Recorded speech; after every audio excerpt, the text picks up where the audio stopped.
evil geniuses plays against the same team in the upper bracket final as well as the grand final. Sometimes they lose, sometimes they win, but ultimately the outcome is the same, where they match up against each other again in the grand final.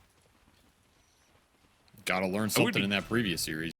That's the way you win this one.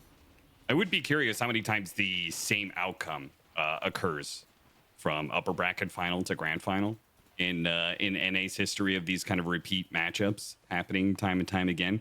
How often that it actually shows that, oh, one team is just straight up better, or how often it shows that like the losing team ends up learning from that experience and growing and getting better and comes back stronger in that best of 5.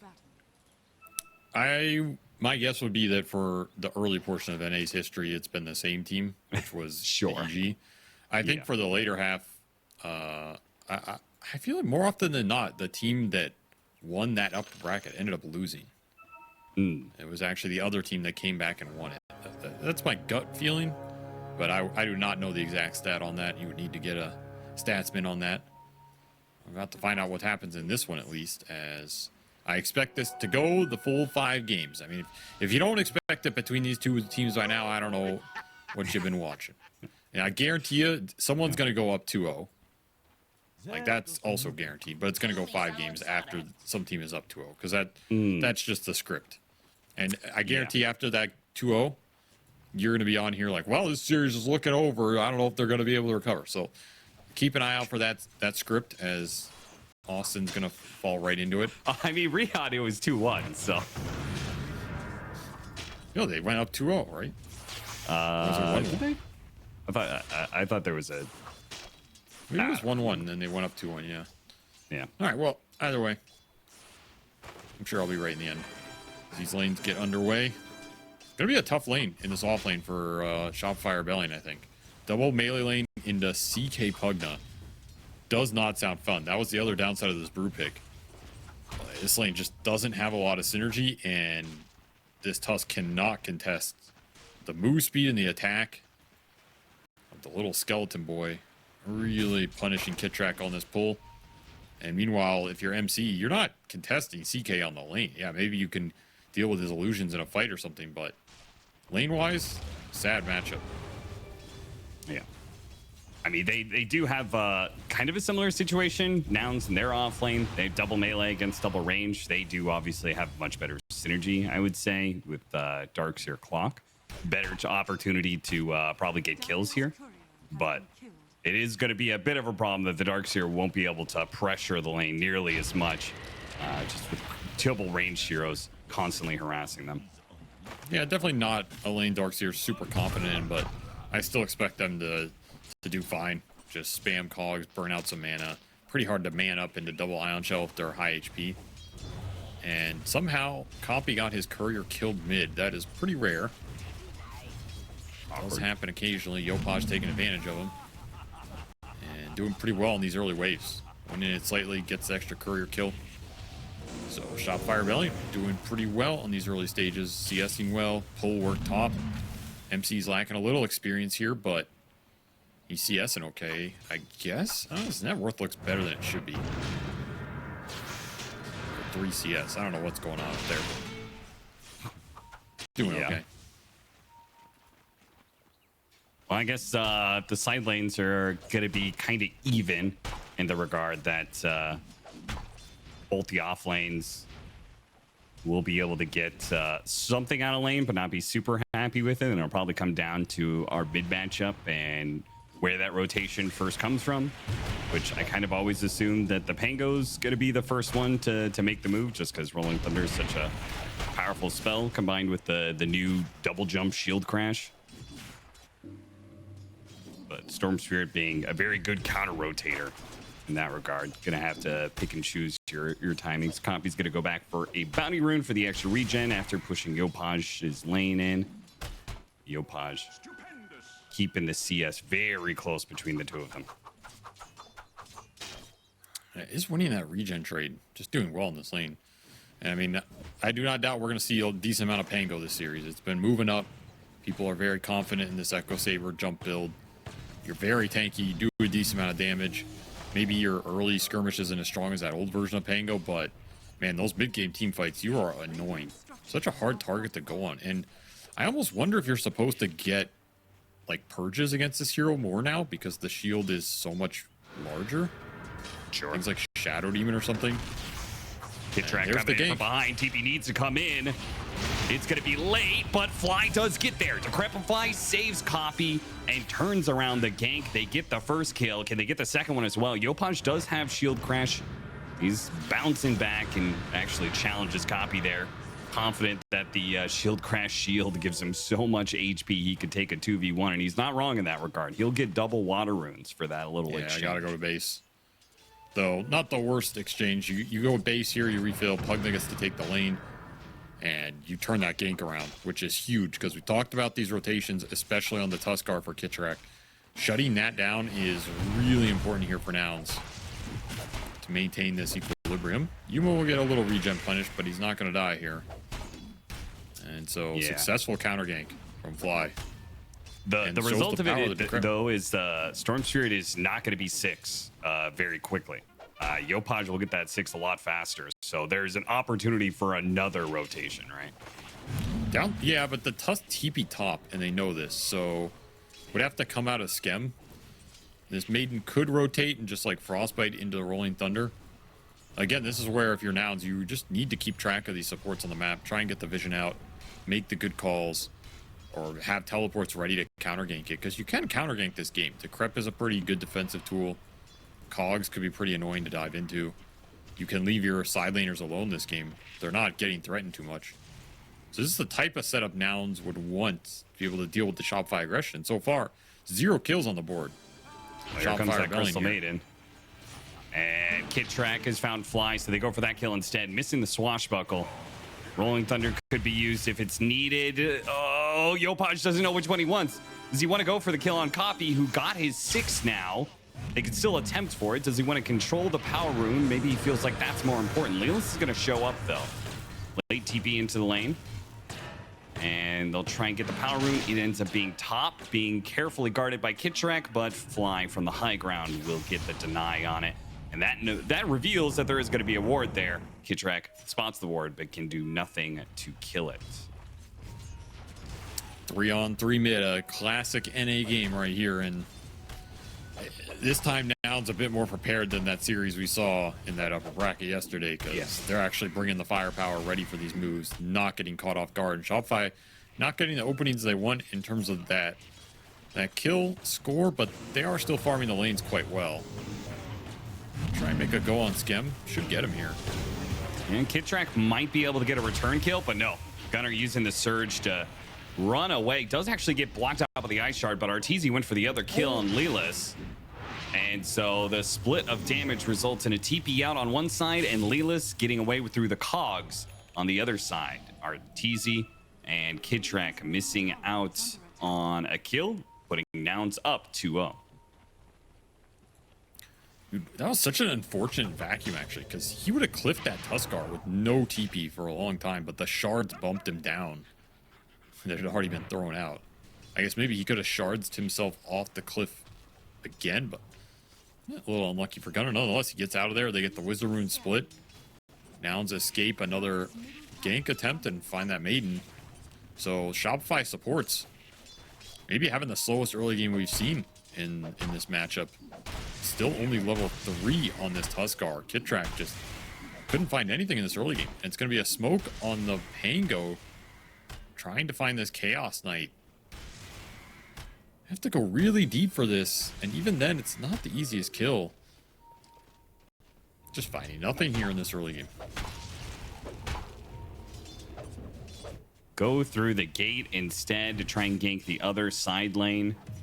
They want to use this Rolling Thunder as many times as possible early on. It's just not working out so far. They're going to go for Gunnar here. Latif Gunnar can surge away from this in time. Dodges the Rolling Thunder. Hit by the swashbuckle. The damage. It's too much for him to handle, but the rotation is coming in from Nouns. Nouns trying to play around this high ground ward that they have. None of the heroes stick around. In fact, Arteezy's just going to go to the other side of the map. Having a feeling that this rotation is coming in. He just wants to take the enemy safe lane tower and farm there instead. Wants nothing to do with amp damage Storm Spirit right now. Especially when he's having a free farm game. Oh, almost got him on the vacuum. If he had, might have been Yopaj's death there.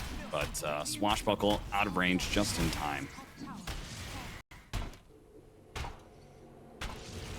Still a decent early game for Shopify. Didn't really get the crazy momentum that we've seen in some of those other games, but they pretty much free farmed here. The Brewmaster ended up doing a lot better than I expected because the Pugna got forced out of the lane early due to the rotations. So now MC's just kind of cruising towards his Radiance, and if he gets there on a decent time, that's going to be your big team fight. That's going to be your counter Chaos Knight item. Evasion's going to be annoying for this lineup to get through. And this amp damage rune on the Storm just didn't yield much. Still looking at our Tor down here, but this guy's not really touchable unless you can land hook shot. Yeah, you got to at least kick this guy out of lane. Right now, they're at a tower deficit here. Their safe lane tower being taken, and Arteezy still trying to hold this. The Pugna Blast will make it inevitable that the tower does die, but it's going to take a bit. Fight over the power runes, 10-minute. Oh, regen rune. Great pickup for the Storm Spirit. It is going to cost Lelis his life. Oh, they're going to go for the kill. Onto Scam, a zip in to finish him off. Copy gets that one kill. They trade 1 for 1. Regen rune still in his back pocket. Yopaj wanting to show he's not going to back down, but he does back down. Trying to hit him now, forcing Copy to use some mana. Again, it's mana that Copy has to spare right now. Snowball in a little bit deep. Regen rune finally gets popped. Maybe that's just what they wanted out of him. Just get that regen out of the way so it's not a tool to be used later in a fight. I mean, he's happy to trade out here. Like, this is just free damage for him. It really is. Jump missed. They do know he has a regen rune, right? Yeah, they're trying to break it. This is 2 patches ago. Yeah, I don't know what that exchange was exactly, but Copy got definitely the better of it. Almost back up to full mana. Gotta assert dominance here, right? I guess can't just let your enemy dictate what's going on, especially in game 1. You get that tower bottom, and Lelis farming up some jungle. Can get some extra farm on this clock with the Ion Shell going through. Can steal a bunch of extra camps. So map opening up a bit is pretty nice for now. They're gonna hook shot the Weaver. Shots, yeah, that's got the bounce. Yeah, he still has his ult, so he's gonna be able to go back in with the bugs on him and try and chase down one of these heroes. The TP rotations did come out from the supports though, so I guess that attempt wasn't. It did have some impact, though.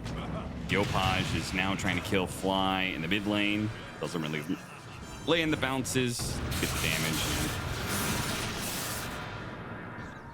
I mean, getting both support TPs there, that's worth something. Yeah. You have this hook shot up again in 20 seconds. No ult on the Weaver for 30. I don't know if there's a play opportunity on RTZ again, but there might be, and they might be thinking about it. Can somehow catch him.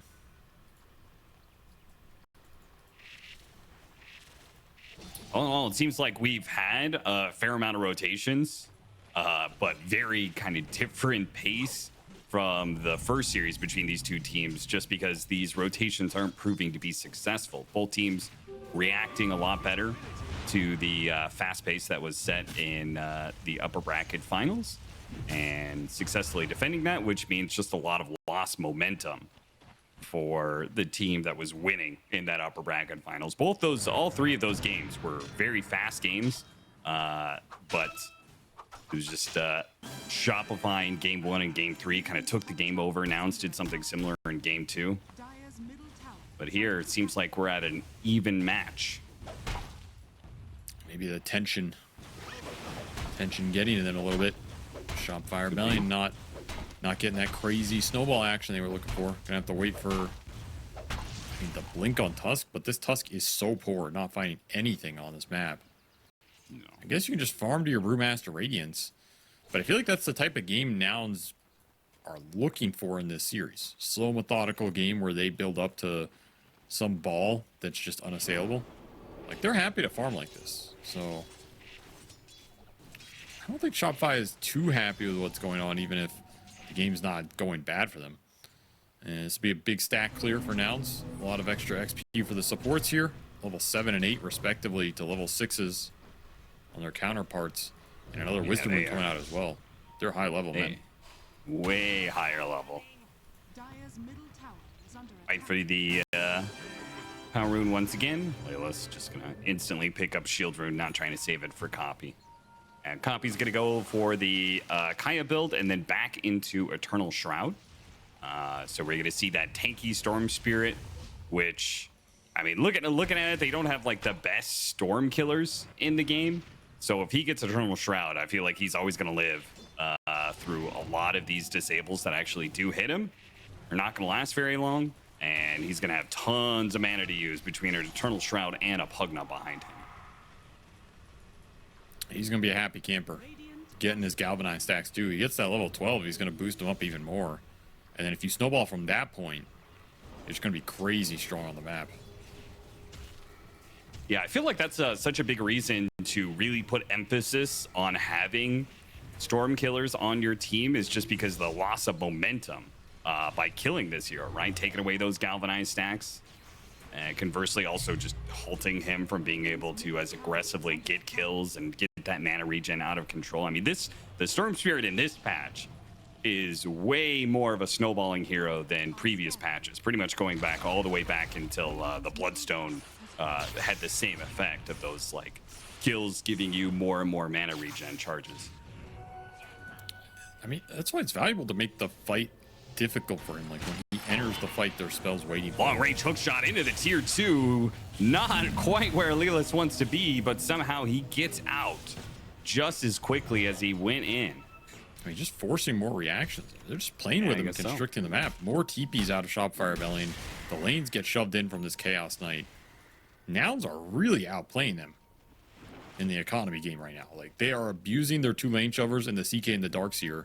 This clock is just continually poking, forcing TPs. They can't close the gap to do anything about it. And in the meantime, you're just getting out farmed. Yeah. It's like a 3k gold lead out of nowhere.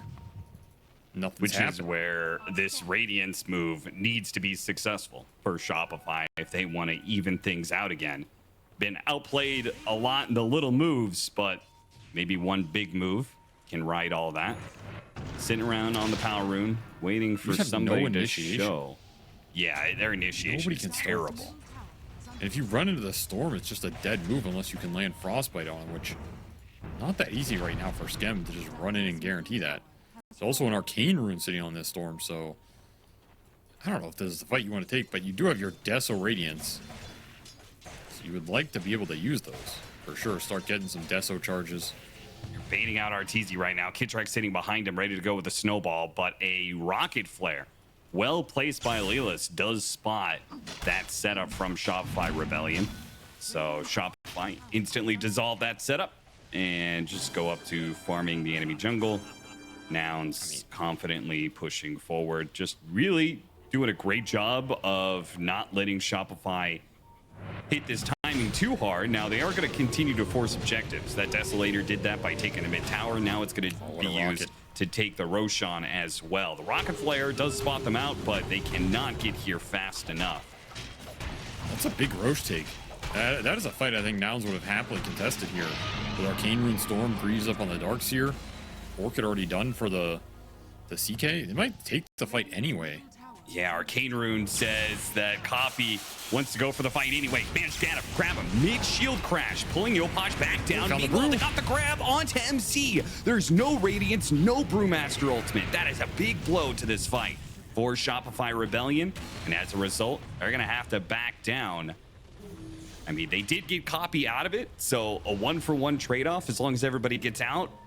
Arteezy, they know he's here, but they have no detection to be able to spot him. So it actually does go 1-for-1. It was pretty disastrous there for MC, just running into the Orchid right away. You have to think about that Clockwork who can just stall up your ult attempt.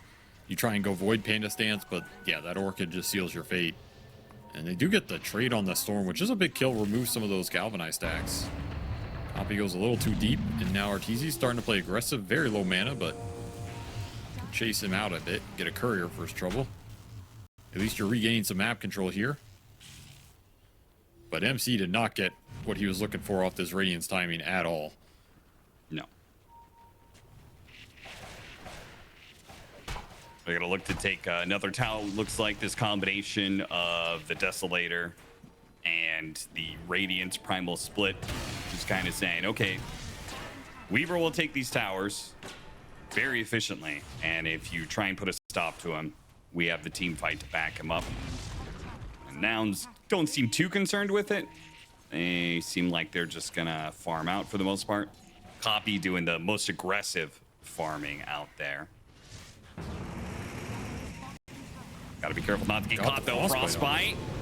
And the Rolling Thunder hits him. That's enough. A maxed out Frostbite catches Copy in a really bad position. I mean, getting the Rolling Thunder on top of the Storm Spirit without a Blink Dagger. I feel like that's one of those things, and that's the only thing you have to worry about. It's just that Frostbite then in that case. That is just not a death that needed to happen. Like, I don't think the Storm should be getting caught by this Frostbite with the cast range Skem has, but somehow he makes it work. Just had the right angle right around that tree during nighttime. Definitely helps. Back-to-back deaths for the Storm. He was looking to have a pretty good game. Yeah, down to 6 galvanized stacks already. This is not the kind of progression he was hoping to see. Definitely not. And they need him to be strong. He is their main source of jump besides the clock that can set up the fight, maybe start on the Pango and all in him before Yopaj can turn the fight around. I think this Manta's just already done for the Pango though, so he's a tough target. He's very tanky. Manta dispels the Orchid that can attempt to all in him. I don't think he's dying anymore to the Storm Jump and the clock we're cooking. Even if you commit both on him, Yopaj is going to be obnoxious in the fight. And this is kind of what this Pango build is designed to do. You don't want to go on him because you don't have enough damage. And if you don't go on him, he disrupts the whole fight and slowly kills you. So you have to pick your poison. Or you can just not fight, I guess, if you're Nouns, and just keep playing the map, which was working for you before. Yeah. Yeah, it was.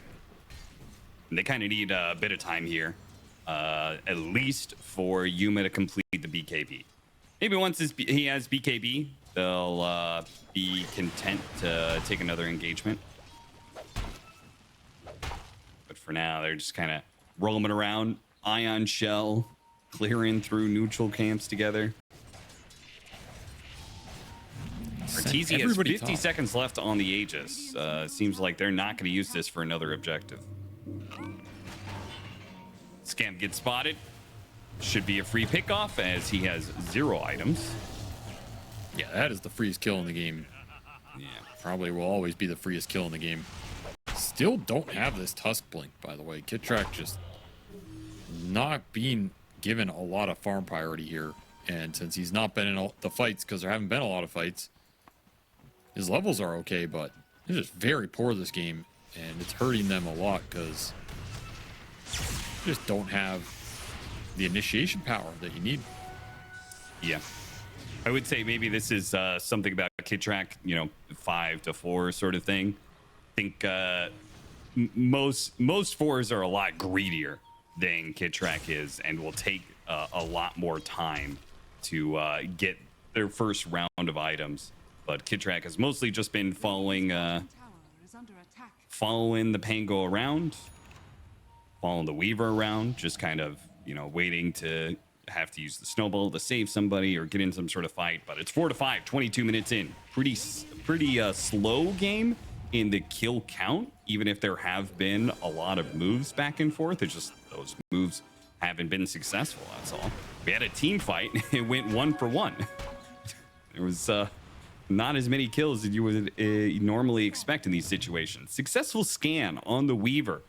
The Aegis has expired. You know he's making this rotation across. If they had the vision to spot him, they could catch him with an orchid before he completes his BKB.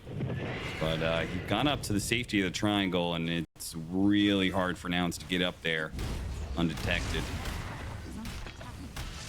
Both smokes will not yield anything here. He just didn't really end up doing much for Shopify other than, I guess, accelerating the next one, if that's their game plan. Trying to abuse the Roche taking at a really high speed. Skim gets caught again, though. He's going back in. Skim tried to catch him with a frostbite. Oh, that is not the shard he wanted to use, not the direction he wanted to go. They're going to get Yopaj now as well. Now, Yopaj has Manta as well as the shield crash. Gets bumped out, pulled deep in after the Manta, and silenced up by Yuma. So not the right timing there for the Manta. Found the real one pretty quickly. And Nouns back from that, you know, that gold lead that they had got kind of taken down at 2K a couple minutes ago. Now back up to 6K again. And Stormshire's building up those galvanized stacks once more. Almost has his BKB. Yuma does have his BKB, so they're all kind of reaching a timing here on side of Nouns where they are no longer going to be dodging Shopify Rebellion 5-on-5s. I mean, Nouns are just playing the map better in this first game, for sure. They're just extracting way more out of it, getting the lanes in a lot faster. This support duo on Shopify has struggled to find aggressive plays, which means they're just playing from behind. They do finish up the blink on the Tusk, but now you have a BKB on this Storm, so he's invincible in these fights. And you haven't gotten that full team fight for MC yet. You got such an early Radiance, and just had to have farm with it, which isn't terrible, but this Brew is, I don't think he's used his ult once this game. No, he hasn't. He got into one team fight, and he was the one to die first. And ever since then, I just feel like there is a lot of hesitance and maybe anxiety, as this is a grand finals. I just see a lot of Shopify members sitting around each other, but not necessarily making aggressive moves constantly like they did in the upper bracket finals. I see a lot of Nouns members doing something similar, though they're kind of ion shell farming camps and stuff. It seems like a much better, more relaxed setup for them. They are getting a lot more out of the map than Shopify Rebellion, so I'm sure they're not sad with what's going on at all. Yeah, they're just farming with everybody. Like, these supports are just clearing through camps, right? They're scaling, finding team items. Aetherland's Glimmer on the Pugna. Half an Ag's done for this clock. Oh, really trying to force this one. Hits the hook shot, catches the Crystal Maiden. A single pickoff. If that is all it's gonna be, which seems like it. Shopify are gonna dodge away, not trying to take any sort of fight on their vision or anything. I mean, they do hold this high ground area, but it seems more like waiting for a pickoff or something. They're gonna try and go back mid on the Storm. He does have BKB though. Surprise the Storm, but it's gonna be a hard kill with a shield rune. They almost had it. That was actually way more damage than I expected. The tag team maxed out, doing some heavy lifting there in the damage department, and Yopaj very nicely played with the harpoon to get the chain stun, but ultimately it was not enough. Left with just 150 HP. Thanks to a shield rune, he barely lives. Because he didn't have to TP out, he has to TP to Roshan, which gets scanned by Shopify Rebellion, but they are too late to the party here. Cheese and Aegis, this is super nice for Nouns, because that Aegis on the Storm is a godsend right here. He is so strong with it right now. And even the Cheese on this CK, like, I don't think they're bursting him before he gets it off. Yeah, I was going to say, really you want to take this fight? Yeah, it seems like they feel like they could catch Nouns by surprise. I don't know if they feel like they are that much stronger than them right now. Again, Nouns hit their BKB timings. This is not the same squad that 10 minutes ago was looking to try and dodge team fights against Radiant's Primal Split. They are much stronger and have the extra lives to back it up. Weaver in some trouble, tried to go on him, instantly pops the BKB time lapse. Kid tried to come in with the snowball save. It does isolate Yuma for now. Yuma pops his BKB and he's got a cheese to work with. This is going to be a massacre at this point. Yopaj pops his rolling thunder. That'll cause a little bit of interference for people to get away. He'll TP out. And I mean, good, honestly, not too bad by Shopify to get out of that team fight? Because that looked like it was going to be a terrible fight. But what are you waiting for in a sense, right? Like, is the Brew happy with what's happening in this game right now? I mean, I know this hero can scale, but it doesn't feel like Brew wins those late game man fights versus lineups like this where you have a bunch of buffs and a CK who, okay, yeah, maybe your ult is okay versus CK, but it doesn't clear him out in the late game, and you don't man fight that hero in the late game. At some point, he just all-ins you. He does 1,000 damage. Later Chaos Knight illusions are way tankier than 1,000 damage. So we're talking about Dispel Magic, of course, the Storm Panda spell, which is supposed to be the big counter for Brewmaster against Chaos Knight early. Does 1,000 damage to illusions and summoned units, but it's only gonna that 1,000 damage is only gonna take you so far. Just giving up every power rune to the Storm too. I agree. This has just felt like a very timid game from Shopify Rebellion. Like, even if you're not outscaling them, you have to just play way more aggressive. He doesn't have BKB in that first bit of initiation, and they had the chain stun actually. So even as the BKB came up, Arteezy not able to live. Really good read by Copy and the rest of Nouns to see that they actually had a kill opportunity there against the rather elusive Weaver. Up 12,000 net worth now as that net worth lead doubles in just a couple of minutes, and they still have plenty of room to work with. An Aegis still on 2 minutes and a cheese. It almost feels like that first Roshan was a detriment to Shopify because they didn't get that much done with it, and this extra resource in cheese has only benefited Nouns. They just didn't, because they didn't get anything done with it. It just backfired really bad, and now they just can't contest the fight at all. It's not even close. Basically, just accelerated the Roshan process for Nouns here, who I don't think were too interested in that first one anyway. Now they have a gem on Gunner. His Shiva's is done. Looking towards a Bloodthorn on the Chaos Knight. I mean, these items are just rolling in right now, and I don't see answers on the side of Shopify Rebellion. They're just getting hunting around the man. I mean, Skem is just getting feasted upon. Yeah. He might be able to get a little bit of distance here, but eventually Copy will join the fight and get his 17th galvanized stack.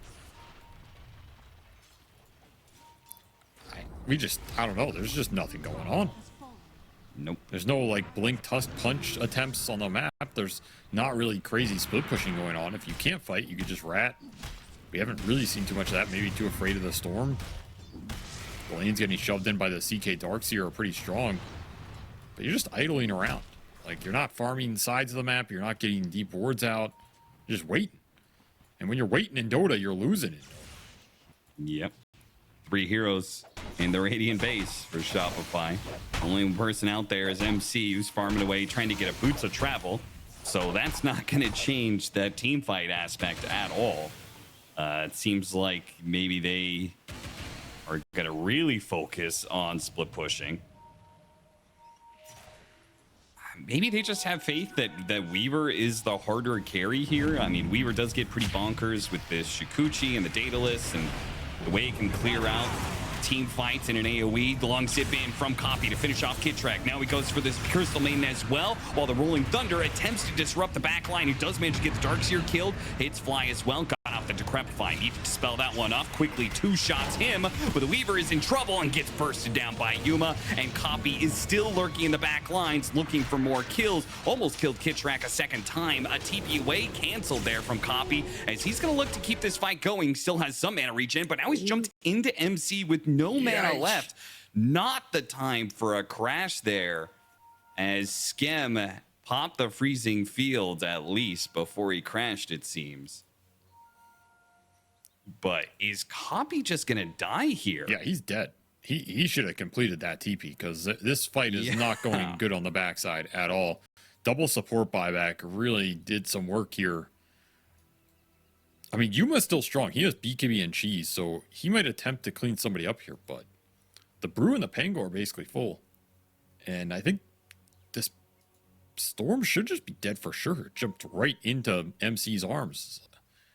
That's not an angel, son. He does have crazy mana regen, and I think Yopaj is gonna get hold here by Yuma. So it might just be a question of how quickly can MC put out the damage on Copy before Copy gets a zip over. It's not fast enough, it seems. And here comes Yuma to try and clean up by himself. It eventually realizes he's just too outnumbered, goes for the TP away during BKB, and it works. So, oh, Lilis does manage to get Kitrak in the end. I think he maybe got him with a double rocket from that one. Very nicely played to get an extra kill out of the situation. Shopify Rebellion did have to expend 2 support buybacks and still lost their carry from that fight. So while they did win the fight in golden experience, it did also cost them a decent amount from their already so poor supports. I mean, at this point, they're both getting doubled up on by the noun supports. Their economy is shot, man. Like, that is your support economy gone in this game. So Core is gonna have to do some lifting. Mind Control did do some decent lifting in that fight, like almost 7,000 damage. He really cleaned up that backline. Finally got to use his primal split, and it did some work there. You had Decrep on the Darkseer to try and bail him out from that single target focus, but the bug was just on him the whole time, and then he can't kill the bug because he's Decrep. So it's kind of a weird situation for Gunner. Ends up going down first. You lose those auras in the fight. That is the big opening that Shopify want. They can bring the Darkseer down first, and everybody else is a lot easier to deal with. The Pugna as well. Those are the 2 biggest targets for them. The healers, the aura buyers, the buffs. Yeah. So positioning kind of got broken there for Nouns with BKB Weaver just running in super deep with the pandas. But of course, your BKB does not last forever here on the Weaver. And the second it's out, any silence or stun just makes you disappear here. Another regen room for the Storm. Daedalus for the Weaver. Yeah. Ooh. Glass cannon build for sure. He does one-shot people. He even has the passive glass cannon still from Nemesis Curse. So yeah, he one-shots Fly possibly. If he gets a double hit and one of those is a crit, the Pugna might just die from that straight up. Fortunately, Lelis is actually pretty damn tanky. Having a full-on Aghanim Scepter, an Ogre Sealed Totem, he's got 3,000 HP. But yeah, some of that is the Ion Shell. Crazy impressive late game. What? Yeah, man. Dire's top tower is under attack. Am I crazy or did his health not change? Oh, he's dead. All right, well, that's unfortunate. He BKB'd as well, so that's doubly unfortunate.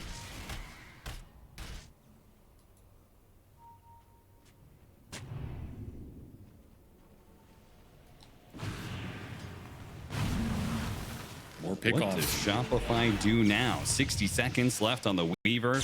It pretty much means there's very little chance you can contest Roshan. They're going to go for the kill on a Yopaj. A hard kill to get, but he no longer has his Manta. Still trying to get out the Rolling Thunder, pulled around into the cogs, and will die. He tried to grab Fly to pull himself out of the cogs or something, but that didn't work the way he wanted it to. MC getting chased by Yuma turns off his Radiance to try and hide away from the big bad carry of Nouns. These pickoffs just mean that Nouns, they have much more control of the map, but are probably going to be very well set up when Roshan spawns in 40 seconds. I mean, the vision is gone here. Shopify Rebellion. That gem has done work. It's normally Skem getting the early gem and dewarding for them, but Fly's gem just clear through this entire map. There's nothing left. They're flying blind out here, and that is tough for them because they need the initiations to go well. You need the Brew and the Weaver to get in there fast and deal with the healers. Otherwise, that fight just feels impossible. MC saw some rockets float on by. He knows Lelis is searching for him. So he quickly gets out of town. I think he was hoping to be able to cut another wave with another round of Manta. But Noun's doing a very good job of killing the illusions quickly so the top lane pushes in. And with that wave pushed in, it just gives them a lot more control over the Roshan pit, which Roshan has spawned. And Nouns do know about it. They're going to clean it up instantly. Parasma's already done on this Storm, so the late game damage items are there. Between the Parasma and the Bloodthorn, You're all super tanky. These ion shells are going around, giving people bonus HP. There's a lot to cut through here. I mean, his Weaver does have some damage, but he has a very limited window to get that damage off. Arteezy is really going to need to make that BKB work. Yeah, he's also going to need to hit. Like, I feel like that initial hit is so important for him when he Shikuchi's in and hits as many units as he can. Maybe gets some of the Chaos Knight illusions or whatever and gets that first hit in.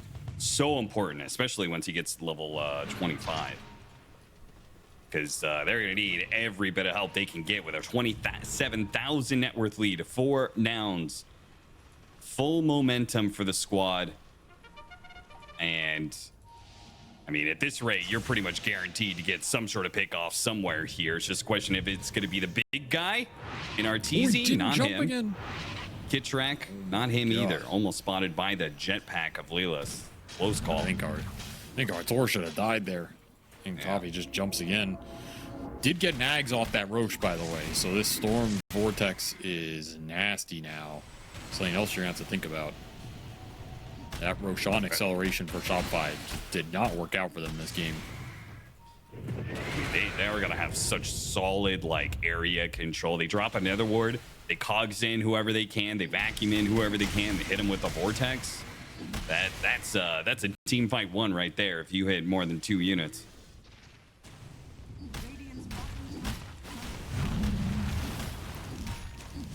Phantasm start chipping away at the tier 3, already below half HP, combined with the Pugna. Nether blasting away, zip forward from Coffee. Looks like he just wanted to have a poke to see if he could get Arteezy to use his BKB. He's got a Ascetics cap though, so he was confident. Thanks to the extra status resistance that is offered from that item. Have another Phantasm at 30. They're not going to let Shopify out of the base here. You have vacuum AoE Vortex. It's like your team fight's insane right now. AC just done on the CK gives you the extra front line. This man is a beast. Just a matter of finding anybody to jump. You have rocket flares to give you the vision. You could just jump the base here.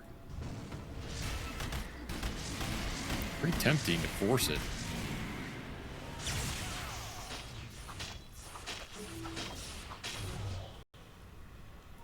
Well, they got a little bit of time to figure it out.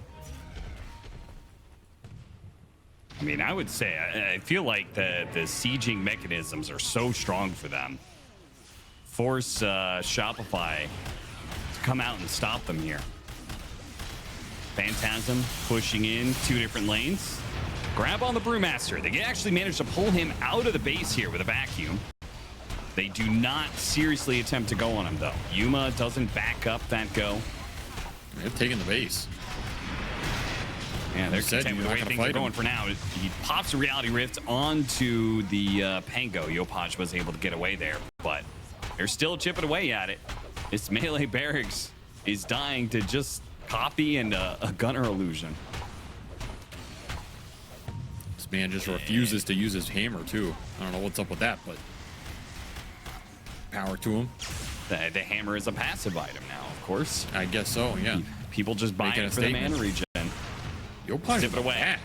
Yopaj rolling up. Gets off the Rolling Thunder. Chain stuns on the Storm Spirit. Not a whole lot of follow-up here. Plenty of stuns, but it's Weaver going for the Chaos Knight right now. Doesn't try and help kill the Storm, who has that Aegis. And a clockwork hook shot that lands on the crystal. Great grab from Coffee. Managed to get both Yopaj and Arteezy in that one. Got off the time lapse ever so barely, and it makes a break for it. But Yopaj isn't going to be as lucky. Doesn't have the Dispel to deal with that. Good snowball save, though. Pops back out. Yopaj still dead, and Kitrak will join him. All they lost was the Aegis on the Storm Spirit. Nouns well prepared at this point to finish the game. Arteezy is going to need a miracle. Popped in a corner. He'll get caught. Too many controlled. Too much damage. Now easily take game number 1. Man, that was just a nothing game from Shopify Rebellion, man. After what we saw, what they did in that upper bracket final, I think they would have come out a bit more guns blazing, confident, aggressive, but felt like after that first game. Brief little pause, but we are ready to go to get into game 2. As far as what does Tinker do, there's probably no better person to go to than Nothing to Say, who did play it in the Chinese qualifier.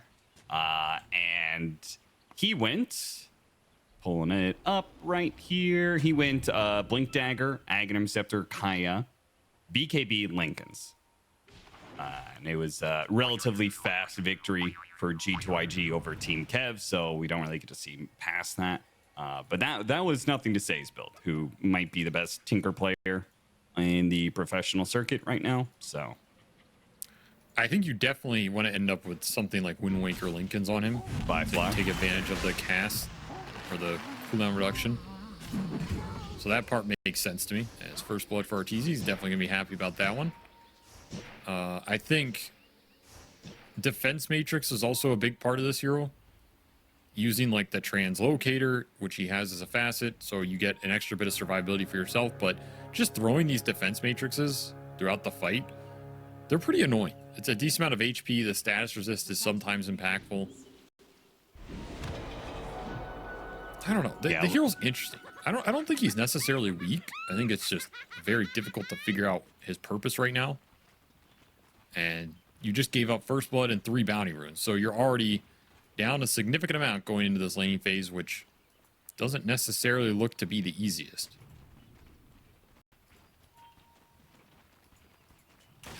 He does have that. We didn't really talk too much about it, but the translocator, this defense matrix is pretty funny.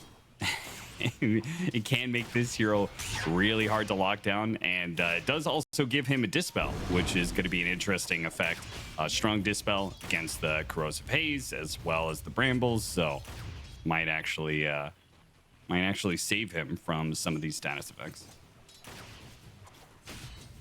You also have a bit more lane shove now, like getting March of the Machines back. So the hero is a bit better at like defending buildings, farming some stacks, pushing out the waves, but he's not as mobile on the map. So there's a lot of trade-offs that happen with this hero. He's in a weird spot. Hopefully he does well in this lane, because I could see DK just out regenning his harass and then pushing his tower, and that would not be a fun position to be in with this Tinker when you're already behind on rune gold and first blood gold. So it likely means your side lanes are not going to be able to be left alone this game. Especially versus like Slardar Troll, who just run you down if there's a solo hero, particularly with Disruptor on the field. This looks like a tough laning phase for Nouns. I think Shopify really set themselves up to, okay, we want to continue to be aggressive here. We're just going to make sure we're in a better position to do it and have more opportunities. Heroes like Disruptor should guarantee you these kill openings if you're looking for them, and I expect them to be looking for them this game.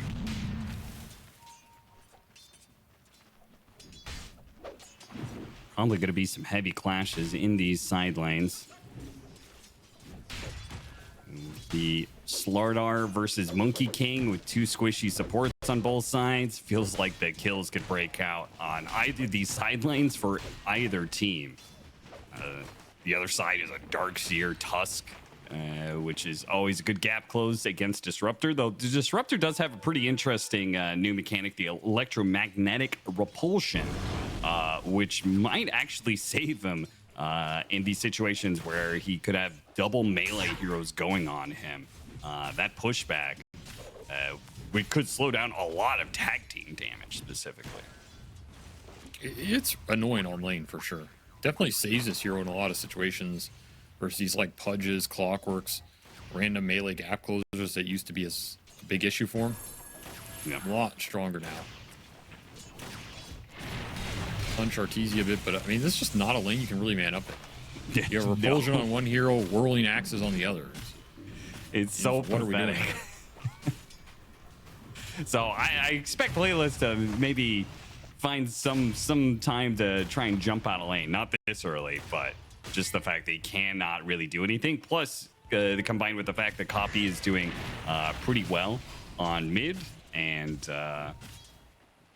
I'm sure that bottom lane could use the help of the Tusk as well. I just don't know if you have the damage on him. Inside the kinetic field with a blood grenade. Gunner turns around, vacuums, but he's still dead. And nothing Playlist can do in response, man. These Whirling Axes are debilitating to the Tusk. This pickup of the Troll was just so strong. And you want early boots too. I mean, you can see they just want to kill this game. Mid is going to be the only lane that really is going to go well here for Nouns. Both these cores struggling to win the trades in the side lanes. Maybe they should not have stolen this support duo. I don't know. It's not looking too hot on his laning phase, tell you that much. No, it's not. Yopaj getting low, man. Yeah. Copy. Really taking it to him. One of the few heroes that could maybe actually deal with the Dragonite in lane. We've seen Dragonite be able to actually do very well in so many melee versus range matchups. Look at this rotation top. What? 4-man rotation at 4 minutes, bringing the Monkey King. This is insane, man. I mean, he does move super fast. Yeah. Again, the power of that facet, the Simeon Stride allows him to move around. The lane was pushed in deep on the other side. They got a TP out of the Dark Willow, which probably makes the Monkey King's life a lot easier when he goes back into play. Kidtrack does walk into Lelis here. But again, Shadow Realm. You might get it. So another situation, tag team is not great, but they'll get the kill eventually. Troll is not coming over, so, and Skim can do very little to stop this. I actually like that idea, because as Nouns in this game, you don't want to just like sit on losing lanes, right? You just make some crazy move happen, get a response. Even if it doesn't work, if you don't overextend, you got some support rotations. This Willow TP'd and died, so now this bottom lane is open more for the Monkey. His Darkseer at least got something out of that overall exchange. Like, it's better than just sitting in static losing lanes. Arteezy getting low. Almost kills Vacuum. him. It's up to Skim now. Skim won't be able to do it either. Keeping their distance from Gunnar nicely with the ranged whirling axes. And, well, Arteezy does get low. Relatively efficient trade-off, especially as they'll have the Lotus coming up. The rotation comes out from Lelis as he wants to get the 6-minute power rune for Copy. Plants and Obs under a sentry, though that sentry's timing out. That's a good rune to get. Not mind that one.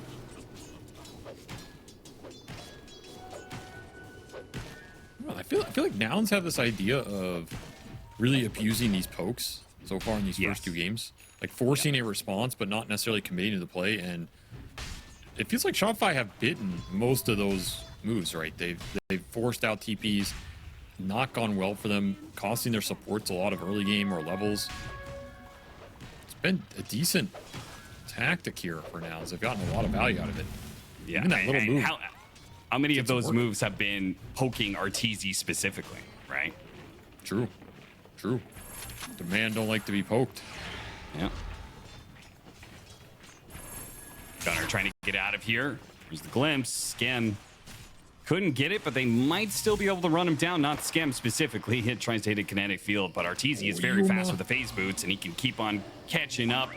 Gunnar, nice play with a vacuum down to the low ground. While Yuma does manage to get that TP away, Gunnar dies on the other side of the map. So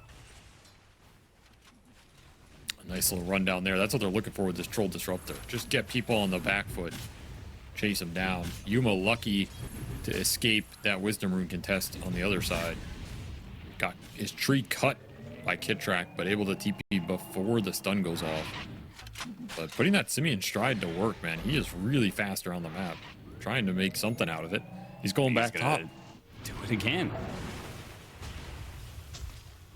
Glimpse goes out. A snowball pickup to deny that play.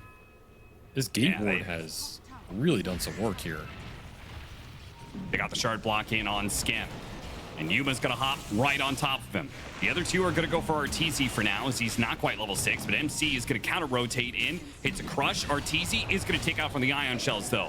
The Ion Shells may make it a little bit too difficult for Light. Snowball pickup back into MC. MC won't be able to hit the crush to stop Yuma as he hops away into the trees. Looks like they're just going to leave Lelis behind, as Skem is looking for a glimpse back for an extra kill and just will not find it.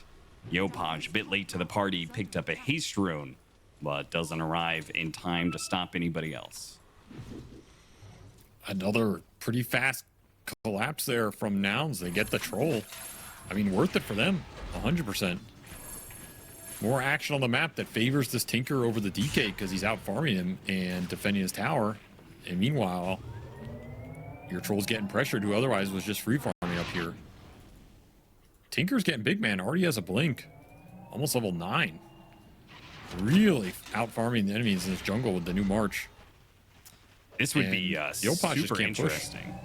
If he does indeed go Arcane Blink before the Aghanim Scepter, really interesting idea that would allow him to stay out on the map a lot more often.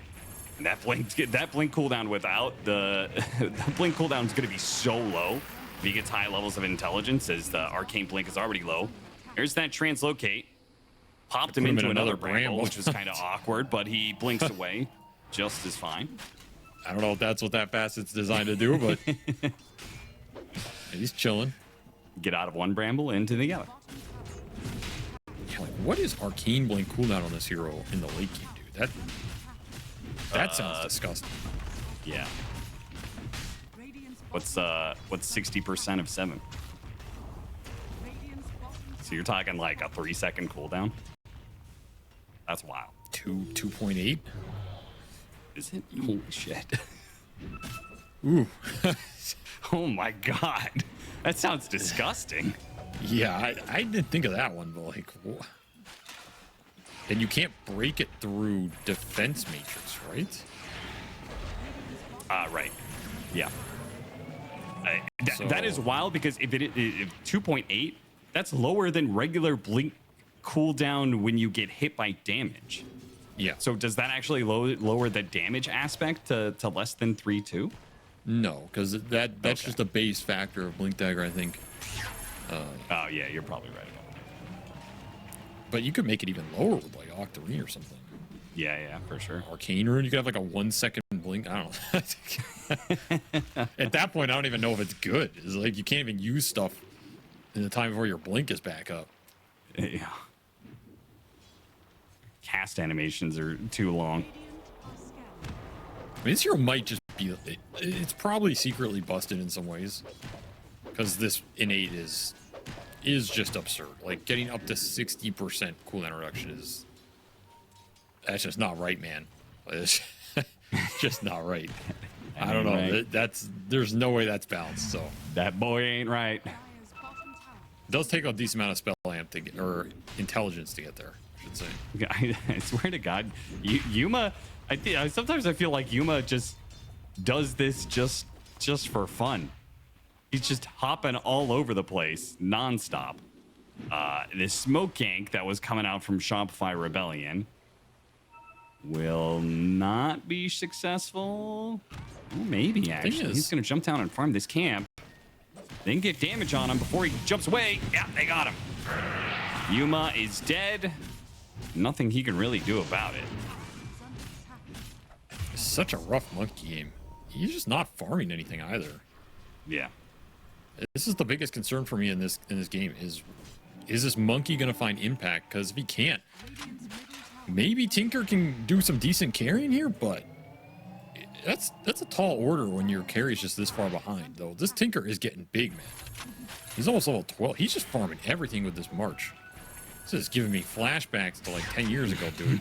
PTSD right now watching this shit go on. March the Machines farming away. He Remember when the almost spell already was- he has the Mystic Staff. Oh, the spell there- was composite damage. Those were really Oh, the yeah. days. Composite damage was such a unnecessarily complicated concept for So Dota. disgusting. Now it's just magical. And it's back, baby. Jeez. Back. People thought they were never going to use that March the Machines Immortal again. Well, you were wrong. Shouldn't have sold it on the market, dumbass. It's back now. You just got an extra 8% cooldown reduction as picked up the Mystic Staff. So Dude, I bet you that's the thing. You buy up all these immortals for the spells that disappear when they're like pennies, and then when they bring Degenor back 8 years later, your stocks go to the moon. You just make mad bank. yeah, You have that idea. Wukong mid. Oh god, he took him down. God damn. Does maybe Arteezy. get Arteezy The crush will finish him off while they're also killing the toss to the top lane. MC will be not quite finished up. Oh, the translocate! It pushed him over the edge, but he wasn't able to get a hit in. Now he's in some trouble, though. The March of the Machines is still going on. Skem, you're in the March of the Machines, my friend. That's not a good place for you to be. He's just going to die to that one. The Surge gets copy far enough away from the Dragon Knight. He's okay. He also had Laser coming back up as well, so Yopaj is not going to be able to get that kill. So the real carry survives for nouns. I mean, that's a huge turn for Yuma to get the troll kill before he goes down, and all that exchange across the map, as I was talking about nonsense. And that Arcane Blink is almost done now. This is gonna be quite interesting what he can get done with this in the fights, because you only have March and Laser to really play off of.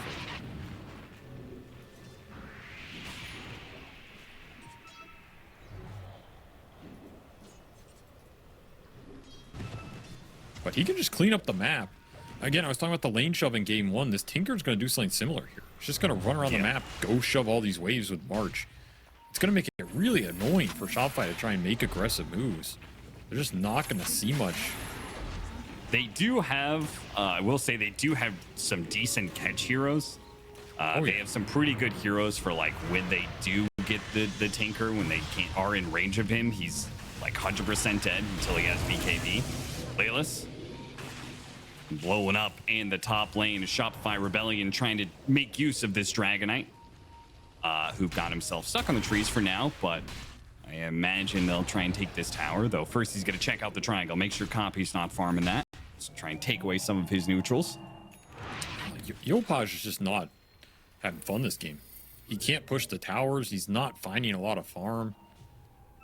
Like, he's trying to run around, look for these pickoffs, but again, you have Darkseer Tinker pushing the waves. Not easy to find these heroes. The wave got cut. There was still a melee creep and a range creep, so the wave got cut top.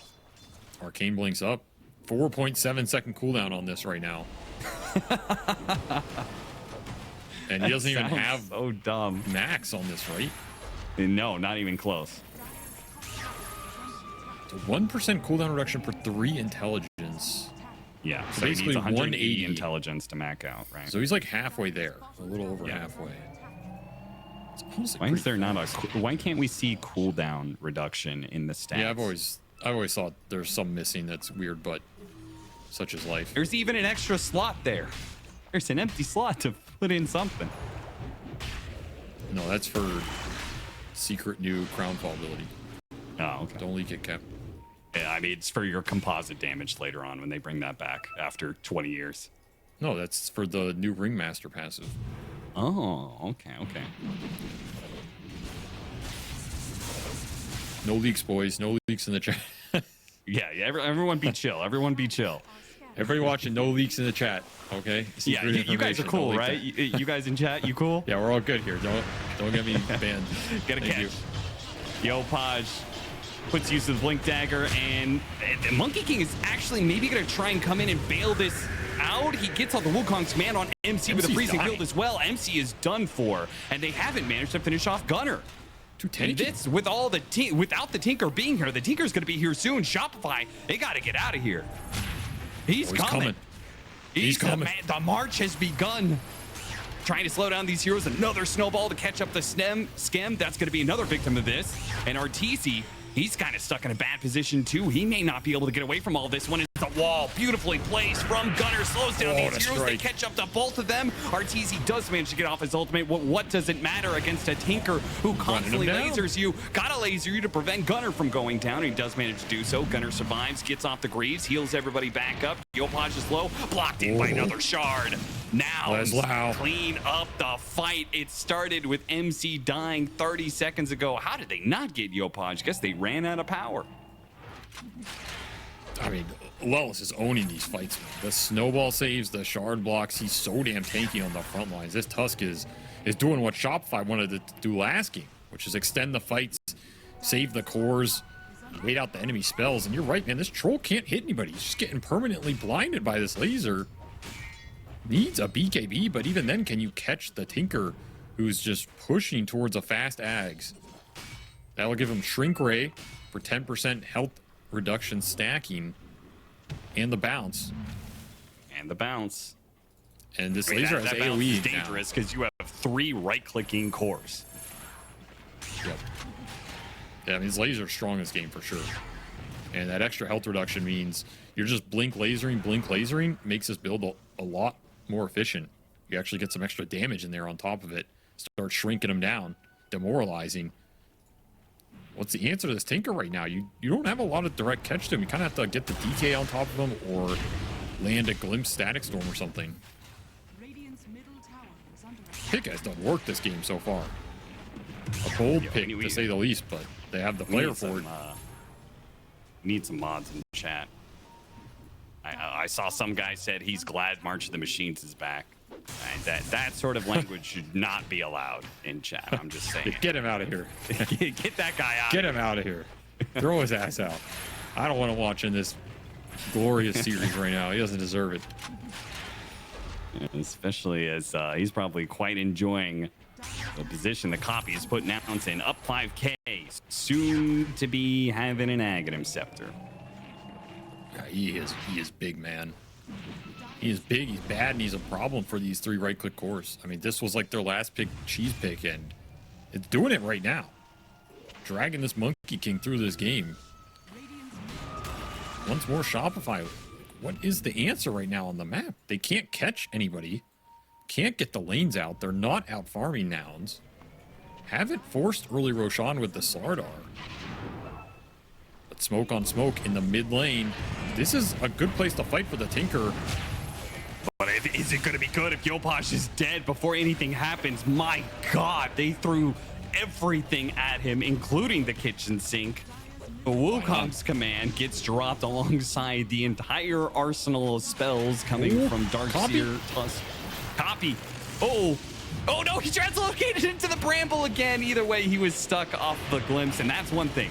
They get him in range. Gleitnir is going to lock down these 2 heroes. Terrorize comes out, vacuum them together, snowball through them, beautifully set up. The chain stuns from nouns are on point right now. Woo. This Tusk Darkseer is scary, man. Doing a lot of damage at this point. Very tanky. Get to that level 15 talent for some bonus HP on the shell as well. You're going to be super happy with this combo. These team fights just don't look easy. It feels like you need BKBs.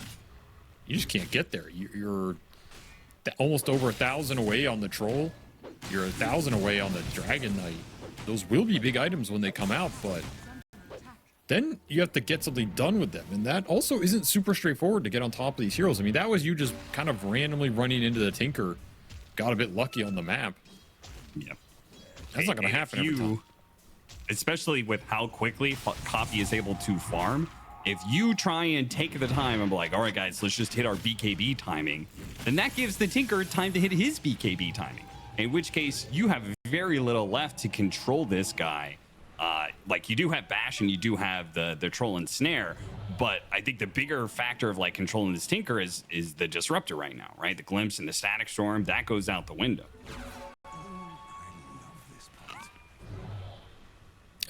Every minute that passes, he gets more levels, he gets more in. His items just power up. Yep. So you have to keep that in mind too. And smoke coming through. Gem on line for nouns. They're looking for initiation off the Monkey King. If they don't get it, they might just man up for the Roche here. Do spawn that ward, but we'll opt not to kill it. Which is interesting considering they just show on the wave anyway, but sure. Straight into the pit. If you don't want to take it with the Slardar, we'll take it ourselves. And before the BKBs are out for Shopify, they are just a little too far behind as it arrives for the DK, but the Troll's still looking. And they can do this because all the lanes are pushed in, largely in part because of the Tinker's influence. Yeah. Tinker's just controlling the whole map right now. It's like a Naga or something. If you can't catch him, it prohibits your movement. Free Aegis for the Monkey King. They are cruising, man, and working towards that Tinker BKB. So similar build.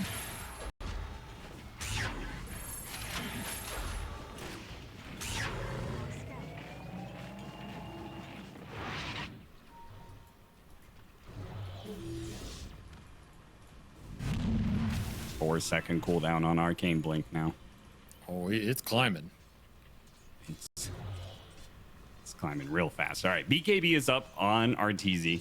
I mean, if he can get to like BKB and Blink Dagger, that'll be another step in dealing with this Tinker. I am curious though how effective the translocator will be in the times that MC or RTZ does manage to jump onto copy. Because if he's BKB'd and defense matrixed, and he's translocating around and just refreshing and defense matrixing again, it might be hard for them to keep up, like to stay on top of that Tinker. I mean, it could definitely make a difference. Particularly if it messes with the troll's target priority or something. Like, anything can happen. Oh, Might yeah. put you in range of being able to snowball him as well. These things add up. Shard for the Tusk. Not a bad one to get here. Well, let's continue to have a very solid game as the smoke from Shopify comes through. They have their BKBs. They want to fight. They want to find something. They want to find the Tinker here. Can they find the Tinker, though? Probably not. They're just going to have to take the fight into the front line. Preemptive Bedlam into the Man, it's going to be Wukong, well though. set up here. They're going to be vacuumed into a wall. This is not good for Shopify. Yopaj and MC are both already dead. Skem's going to be the bonus kill as Copy is going to join in for this kill. He's like, great fight, guys. Well done.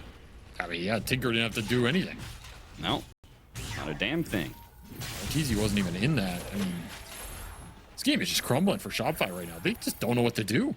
That's a very forced move and just easily read by nouns. Like, yeah, your BKB Dragon Knight just got shredded by that Wukong vac wall. He's hitting himself. That type of fight is won every time by nouns. Easiest snowball save, even if someone's in danger. Look at this, Tinker onto the Wukong, or onto the Monkey King with the tree That's a walking. nasty move. Yeah, he's that level already. He can jump onto allies. Ooh, that is going to be a scary amount of global presence between the Phantom Wave Shove that is the March of the Machines and the Monkey being able to go wherever the hell he wants, especially how quickly he goes with the Simian Stride. It's going to mean Shopify Rebellion are going to be stuck in this push and pull of trying to deal with lanes, but also cannot split up too much. Otherwise, they're going to get picked off like MC behind the tier 2 with no response so far from Shopify. Arteezy gets in there. It's a Gleipnir onto 2. Starts leaning onto Lelis. Pops his BKB to deal with the laser and will kill that support. The defense matrix doesn't save him. I mean, this Tinker He's might go gonna hand get here, out though. of Yeah, the Tinker is like, okay, that's a BKB down on the Troll. Nothing really to stop me at this point in time, especially with a BKB ready to go. He can pop it at any time he wants. Doesn't want to dive the base, but man, that's scary. Like when you man up as a Troll with BKB ult and you get a Tusk, I mean, yeah, you get a kill, but what happens after that is pretty scary if that fight develops longer. They're gonna lose their Slardar again. Man, nouns are they're just playing well right now. Like they understand how to use this Tinker. And this Monkey Tinker combination, I just don't think anybody in this game really thought about it until now. It's scary, dude. He leaps so fast around the map. This guy just TPs straight on him. Dire's top tower is under attack. Rain down Nouns hell. cooked up. They cooked up something special for Shopify Rebellion in this grand finals. Dire's top tower has fallen. I mean, this team has some scary cheese picks. Like, if they win with last pick Tinker, you're already banning the Meepo. Yeah. It's not looking good going into game 3. You're just under so many threats, and you haven't proposed any of your own. Dire's top tower is under attack.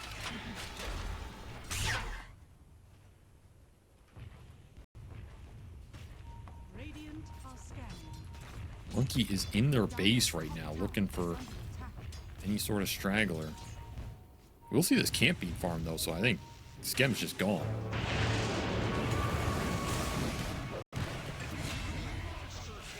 Yep. Yep. Easy pickings. I Done mean, for. again, the map is just so hard to play right now for Shopify Rebellion. Is under Well, it's going to invis setup on MC. Ooh. Trying to get him. Slow him down with the wall a little bit. But he'll get the sprint away. Thanks in part to leg day. Quickly getting him out of there.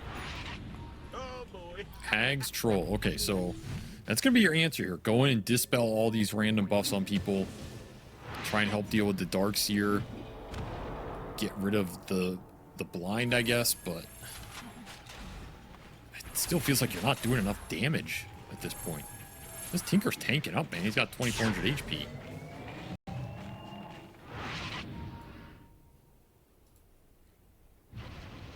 Roshan. Gotta think about this Roshan.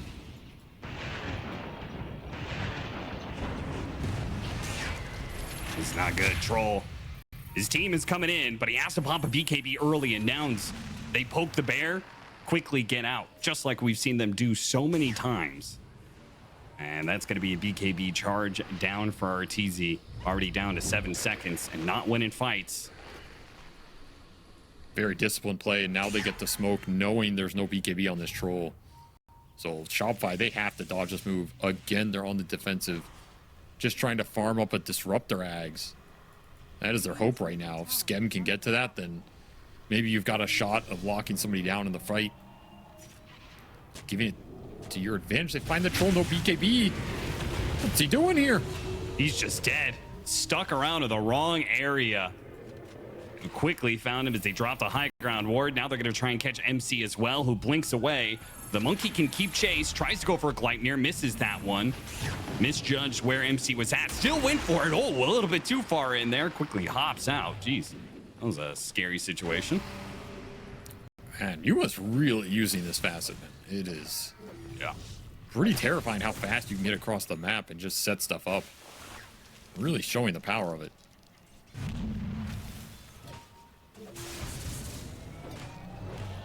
Shopify have no answer right now. I mean, maybe this Disruptor Ags can change some of the dynamic, but you kind of have to catch the Tinker in it, it feels like. He's just continuing to power up here, man. 3.4 second Arcane Blink.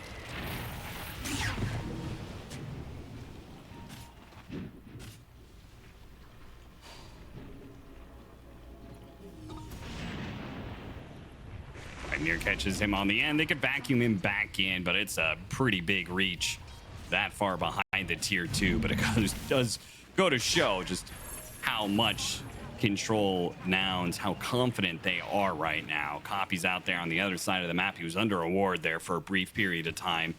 The rotation just cannot come fast enough there from Shopify Rebellion. This laser is going to do so much damage if he gets level 25 in Conda. Oh, man.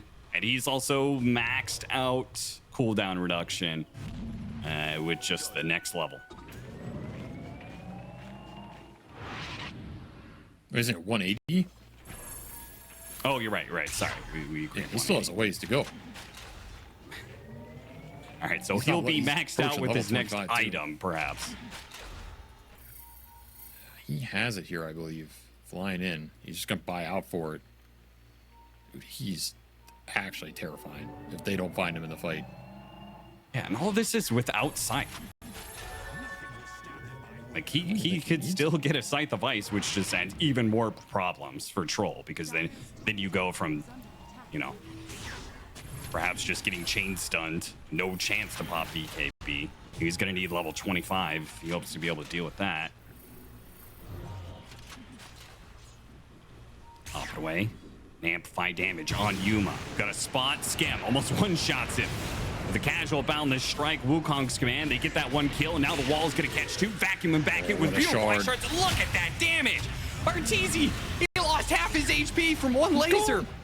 He's gone just like that. Yeah, this game is done. Like, what are we doing here? This is not a Dota game right now. This is just food at the trough.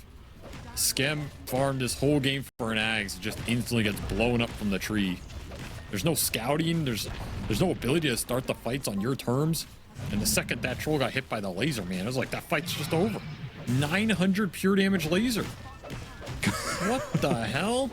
That is disgusting. They're going to go for copy. Oh, no. The fence matrix is so much HP. He's just one-shot in camps. Doesn't even come close to doing anything. Yeah, casually one-shot in camps everywhere. What has Ice Frog created, man?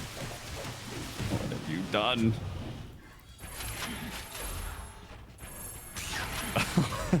Yuma just picks up his third item of the game. Got a Manta. I mean, remember when it was like, is this Monkey King gonna have a game? Well, now he is over the troll in net worth because nouns are winning so hard. They're gonna take Roshan here, an Aegis and a Roshan's banner to make it easier to hit up that high ground. They hear the roar down, but Shopify Rebellion, smaller and smaller he gets.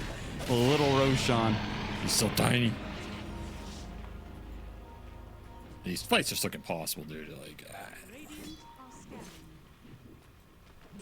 I mean, it's static storm or bust, man. Let's be realistic. Like, it's got to be some sick static storm land from Skem, and he does not have a mobility item. So, like, maybe you can Yule somebody off the Dark Willow into it or something, but Arteezy just leading the charge. I don't know if this is the way to make it work, but they're desperate. Here, instant grease, trying to relieve some of that one. The monkey jumps into them. It does get chain stun. Now he does have an Aegis. See if they can kill him again on the second life. Arteezy ready to go with the, they're going to static storm. Vacuum trying to pull him away from the Monkey King. A Terrorize pushes his way at the back. Leila's trying to come in for the snowball save, but the static storm is still there. Now he's going to be victim, but Copy, he's going ham right now. He's got that laser that is shrinking down to size. I'm not sure who dropped the banner there or why, but it's the laser that reigns supreme for nouns. As Skem, he can't TP out either. Level 25 online, 80 laser damage. Oh, dude, did he try and like drop the banner for the troll to hit or something? Like, is that some ultra next level play?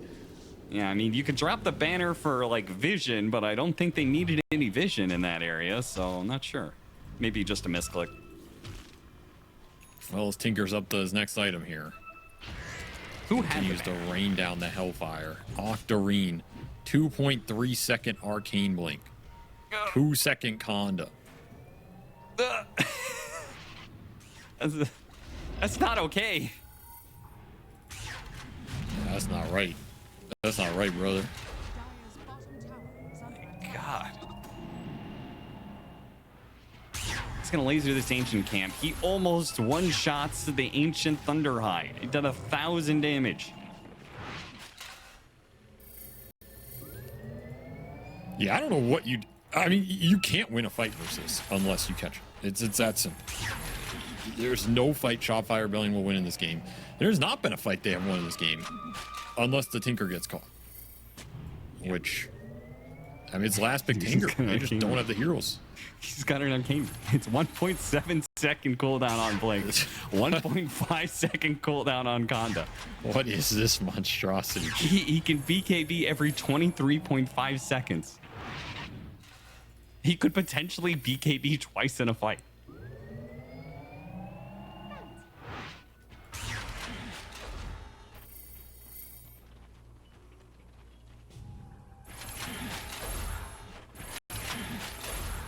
You know, the funniest thing is this stupid Arcane Blink and Conda build, there's no mana cost on this build. None of his items cost mana. Yeah. It's not like the Shiva Strength Blink where you actually drain your mana to play the fight. Yeah.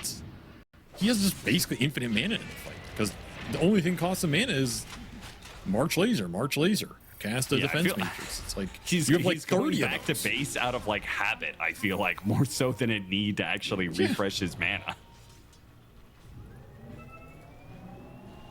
He's going back to base on. He has 2,900 mana.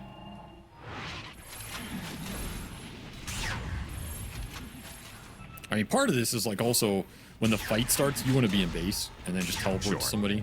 So you just remove the possibility you get jumped, like completely. And you have a huge wave hitting this bottom barracks.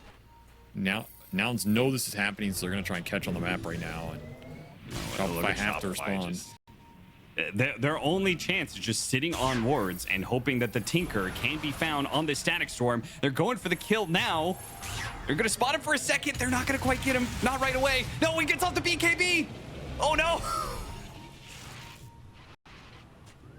And the BKB has no cooldown to it, really. So he'll have it back up for the next fight. It's not like you've taken that tool away from him. He might have been able to fight him there, to be honest. Yeah. Yeah. Playing for next row, Sean. 30,000 net worth lead here for Nouns as they picked a hero that I do not think Shopify were expecting to be this strong. If there was a time to bust it out, it was this game right here. Put yourselves up 2-0, you're going to feel real good in this series. I hope Merlini's watching this game. I want to play with this team. One shot, casually. Ah, okay. Just a walrus punch laser. Just need a momentary stun to let the laser do its work. Yeah, that'll be a kill right there. Yeah. And do be a kill. And that do be another kill. Whoa! Okay, not quite, not quite. Swing and a miss there from Yuma. Dire's top tower is under attack.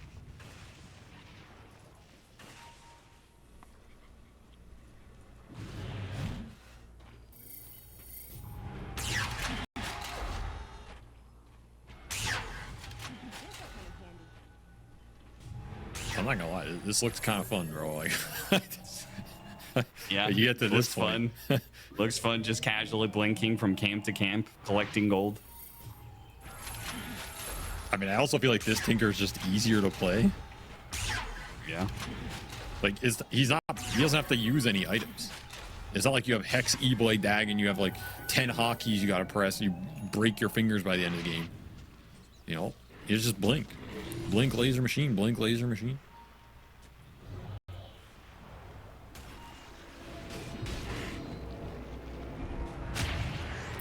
Year Down. is 2024. A shard catching two heroes. One of them's going to hop out with the Overseal Totem. Kitrak, though, is Dark Willow. Will not. TP onto the wave here. Arteezy is so close to him. Can they kill him? He gets off the BKB. He gets down to low ground off the translocate. Now he's turning around the laser. They're stuck in a mosh pit. The wall. It's right on top of them on the corner of the map. He can't even BKB TP out. The damage is so intense. The laser goes right through the BKB. Yeah, we're done here. Time to spam OS Frog in the chat. We're done here, dude. I don't know what the hell that was. You got double translocated down the cliff. What in the hell is this hero?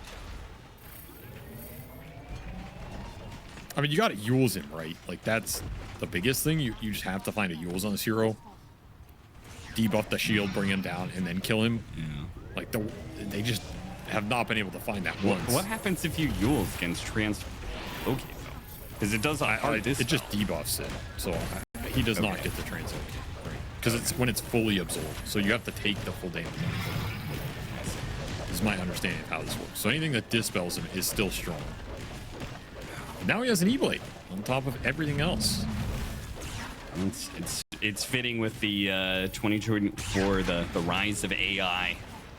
And Tinker, and the March of the Machines makes its comeback in this dystopian Dota 2 landscape.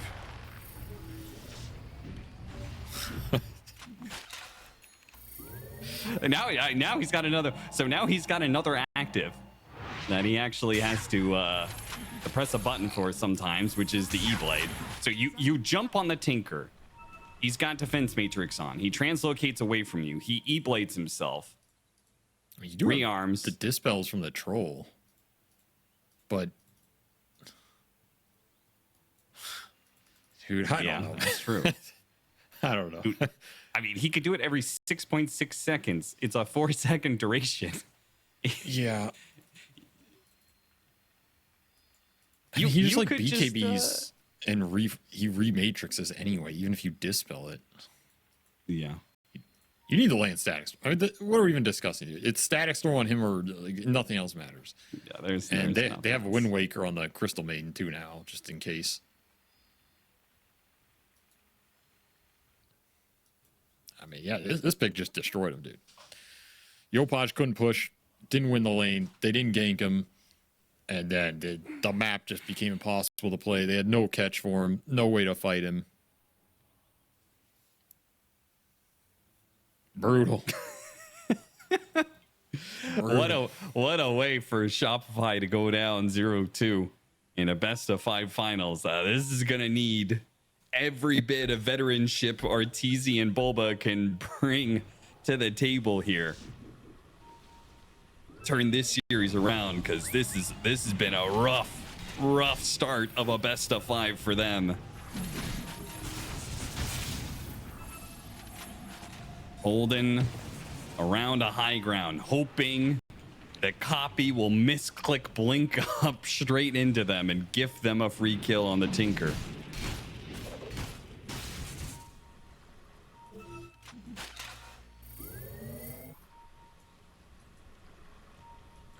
Move is coming in from behind. Yeah, that's the dangerous part. The attack, the assault can come from any direction with Monkey King. Gleipnir onto Kitrak. Looping it way around the side. They found their target. They found the disruptor. That's the only target they need to kill.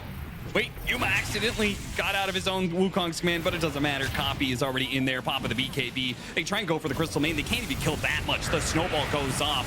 A wall immediately controlling up the shards, and the wall beautifully kiting out Arteezy. Even if he could get something done, which he just can't when the Tinker is alive. It was still a beautiful setup from Nouns. GG instantly called after that one. No surprise there. This game has been done and dusted for a while now. I mean, this game was over at the draft. Just none of us knew it. Bracket final, and again, 2-1 over Nouns. They proved that they can beat this team. That the Riyadh was a close best of 5 for a reason, but getting shut out so far in the grand final. I'm saying, Avery, this is going to be the perfect test for your Nostradamus abilities here. You said one of these teams is probably going to go 2-0, but then we're still going to go to a game 5. This is the ultimate test of that, because it was not just a casual 2-0 of like back and forth games. This was a very clear 2-0 shutout of Nouns just being flat out better in the draft and better in the game than Shopify. Shopify would be one hell of a turnaround if they could actually make this series go to a game 5. I mean, I predicted that, but I did not predict them getting top roped in this game too. Like that was a beatdown and a half. Yeah.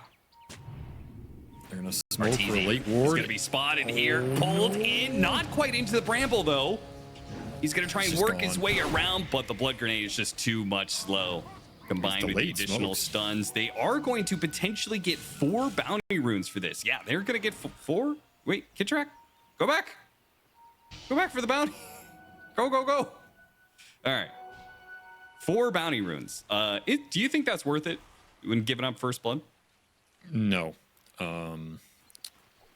Why? Because it's more gold. Yeah, but it's just such a swing across the board on all 3 lanes. Like it hurts your mid a lot here. You're just regen behind on mid. You're regen behind on all these supports, right? Like one hero has a better time, but it doesn't add up for the other 4 interactions. So okay, so to be clear, you meant that the 4 bounty runes is the better of the equation, right? Oh yeah, you take 4 bounty runes every time, I think. Yeah. Like unless it's some crazy first blood hero that just wins mid because of it, you're taking 4 runes every time. Yeah. So and on top of that, it didn't even go to the mid lane matchup. It went to Gunner instead, who got the last hit. So. And it will be the monkey mid, not the tiny mid, which is interesting. Maybe more comfortable for them heroes wise, but this monkey Pango matchup, in theory, good lane for monkey. Like I think Copy will do fine here. Mid monkey is really volatile though. The mag and power definitely helps him scale past that mid game. This hero can sometimes just fall off a cliff though, and just get out team fought from that mid lane. Doesn't come online at a good enough pace. So a lot of volatility in these lanes. Nice combination here. The cogs combined with the calling will end up getting the kill, but Arteezy's still gonna die. So Lelis picks up that kill with his own blood grenade toss in and the final hit. So they do just trade out cores in that regard, but Arteezy did manage to get the experience, so probably feels better for Shopify. I lost lane equilibrium a bit, though. Yeah, that's true. Is he not going to be happy about 2 deaths into the lane being out pretty far? Have you seen the combo they're doing though? They've got cogs, and since the cog bird is on the inside, they can dead shot inside of the cogs to fear you, to force you to run into one of them. So it's not just the calling and cogs, which is already a combination, but now this new facet adds something different to it.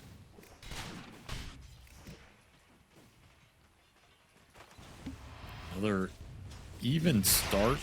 Mostly extra kills going Noun's way, the runes going Shopify's way. Cores are all CSing pretty well early for Shopify Rebellion, so they were not too phased by that Tinker game, I guess. So Compy's starting to win mid a little bit. Bringing the heat with this early Orb of Venom. Gets to dodge some of these jumps from Yopaj, save some regen. Matchup is looking pretty good for him lane-wise. Don't know how good it will be in the fights, but for now, pretty happy. Laylas and Skem having a little one-on-one here. Though Laylas does have the level advantage, so he actually trades a bit better there. I mean, the lane is just right where Gunnar wants it. Gets to play under his tower. Force Arteezy to play super up in the lane. Can pull a single camp here, but it's not the greatest. Lane's going pretty well for the Magnus, especially with the first blood. Copy gets his stacks up. They get a swarm out. Almost catches Fly with that spear. Would have been a kill. Narrowly escapes.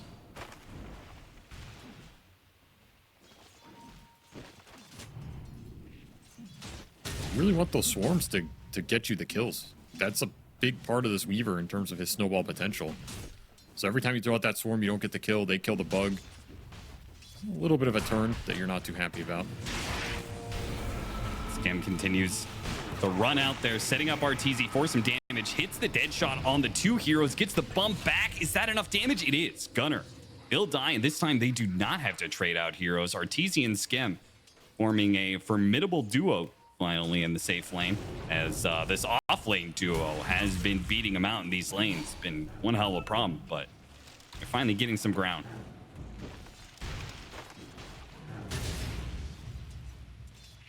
These lanes are heavy trade lanes. Lelis gone on again here.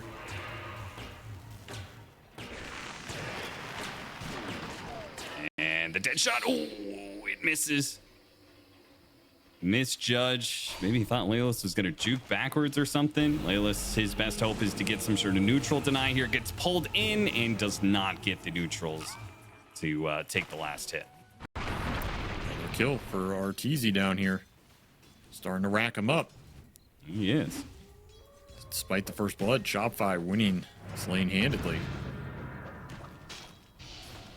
And Skem having a really good game on this clock. It's going to be important for them.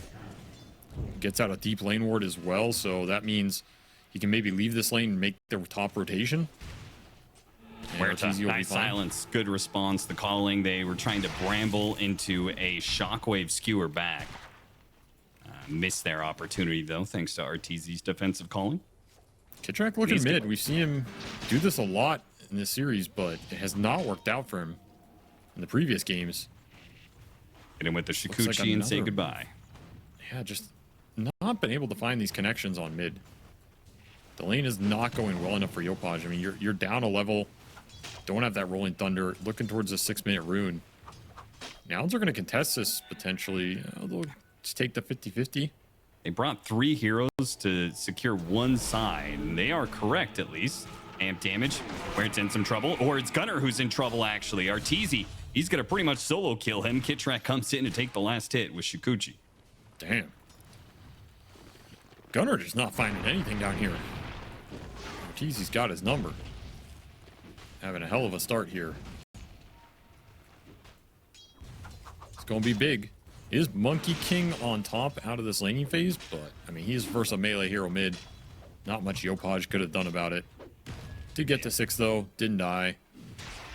And Monkey can rotate.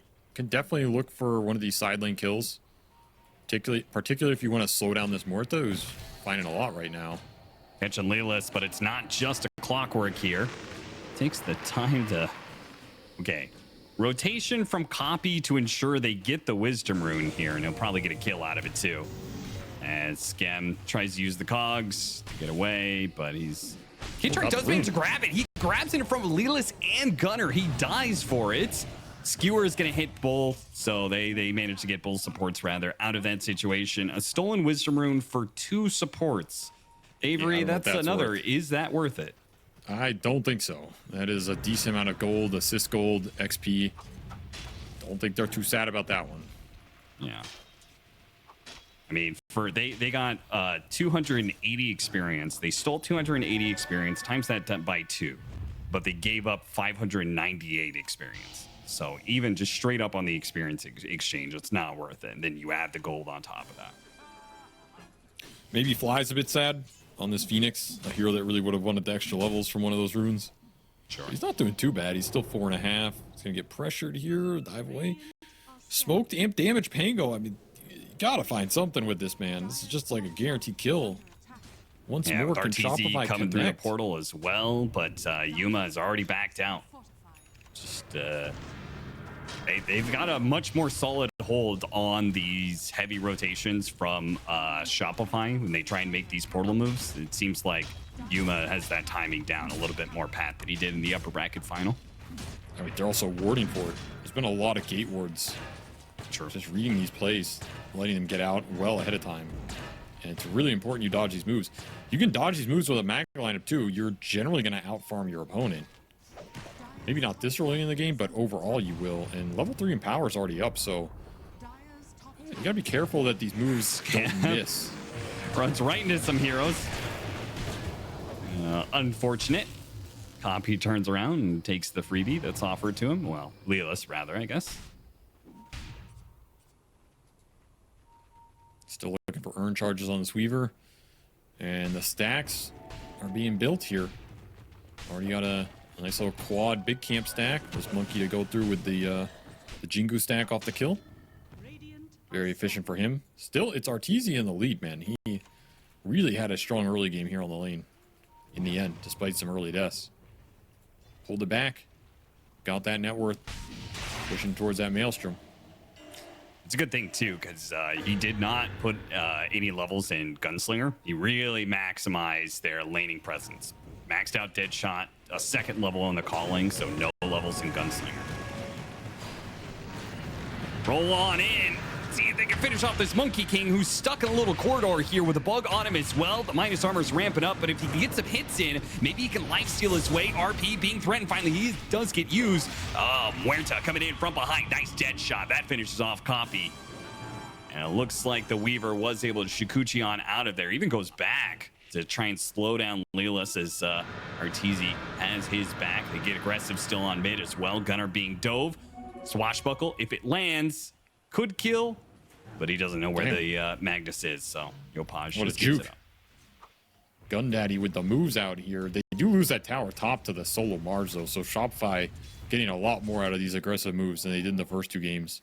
And a nice rotation from Arteezy to seal that fight. No Wukong out of that monkey. Made all the difference there. Got a little too greedy with that clock kill.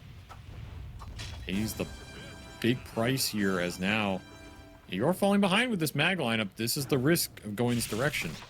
Gotta just stabilize this game if you're Nouns. If you're Shopify, keep the aggression up. Keep looking for the power runes on the Pango. Look for the deep wards. You have decent levels on your supports. Just keep skirmishing. RP's down. There's no supernova yet. He might get it off mid. And stop the stacking. If you can prevent the stacking, you're going to be a lot happier on the map.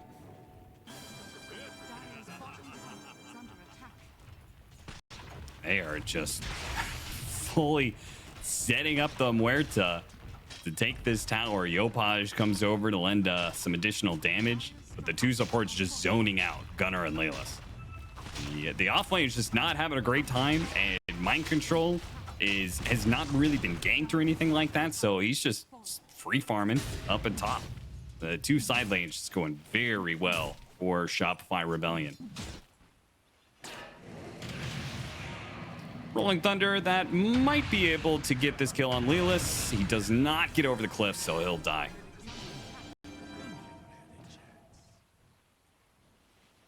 Things starting to come together.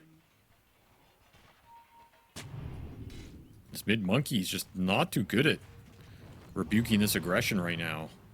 No. Doesn't really have an item to play around looking for the Maelstrom, but you're not farming and you're not fighting, you're just losing towers. Shopify know the name of the game here. It's take away the tier 1s. You do that to a mag lineup, the jungle's just nowhere near safe. Wukong's man goes out. Skem trying to get away through the cogs. He's out.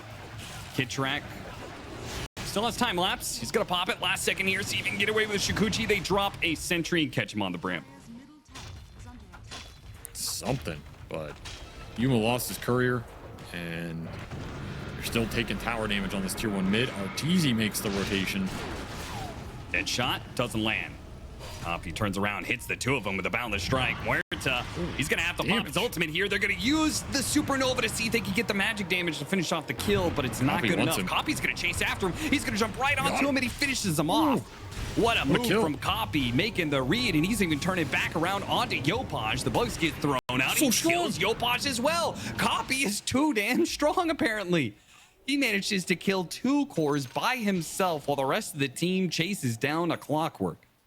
What a huge play, man. You got solo XP for a lot of that as well. It's almost level 11 now, and these levels add up when you have Empower. You might even get MC here. Just a disaster for Shopify Rebellion, pushing in mid casually. Miss 1 dead shot, and all of a sudden you lose 4. And 2 to the Monkey King solo, pretty much. Yeah. I mean, he had nothing going for him in this game, and now all of a sudden he's top of the net worth effectively.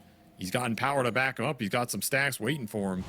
And the blink is done on the mag, so now that team fight is there. Shopify Rebellion, they had so much going in this game and just threw it all away. And you cannot throw stuff away this game versus this lineup. It's going to come back to bite you very hard in the ass.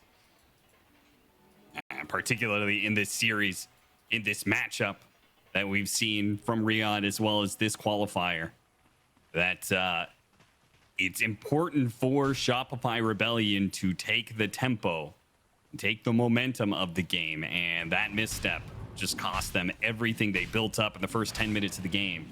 Now we're back to an even game against a Magnus maxed out in power who is farming away. He now has a blink dagger. Copy got a full-out Maelstrom out of that whole thing. He's going to get a Gleipnir pretty damn quickly with just Dangerous. They have a lot of squishy heroes on the side of Shopify Rebellion.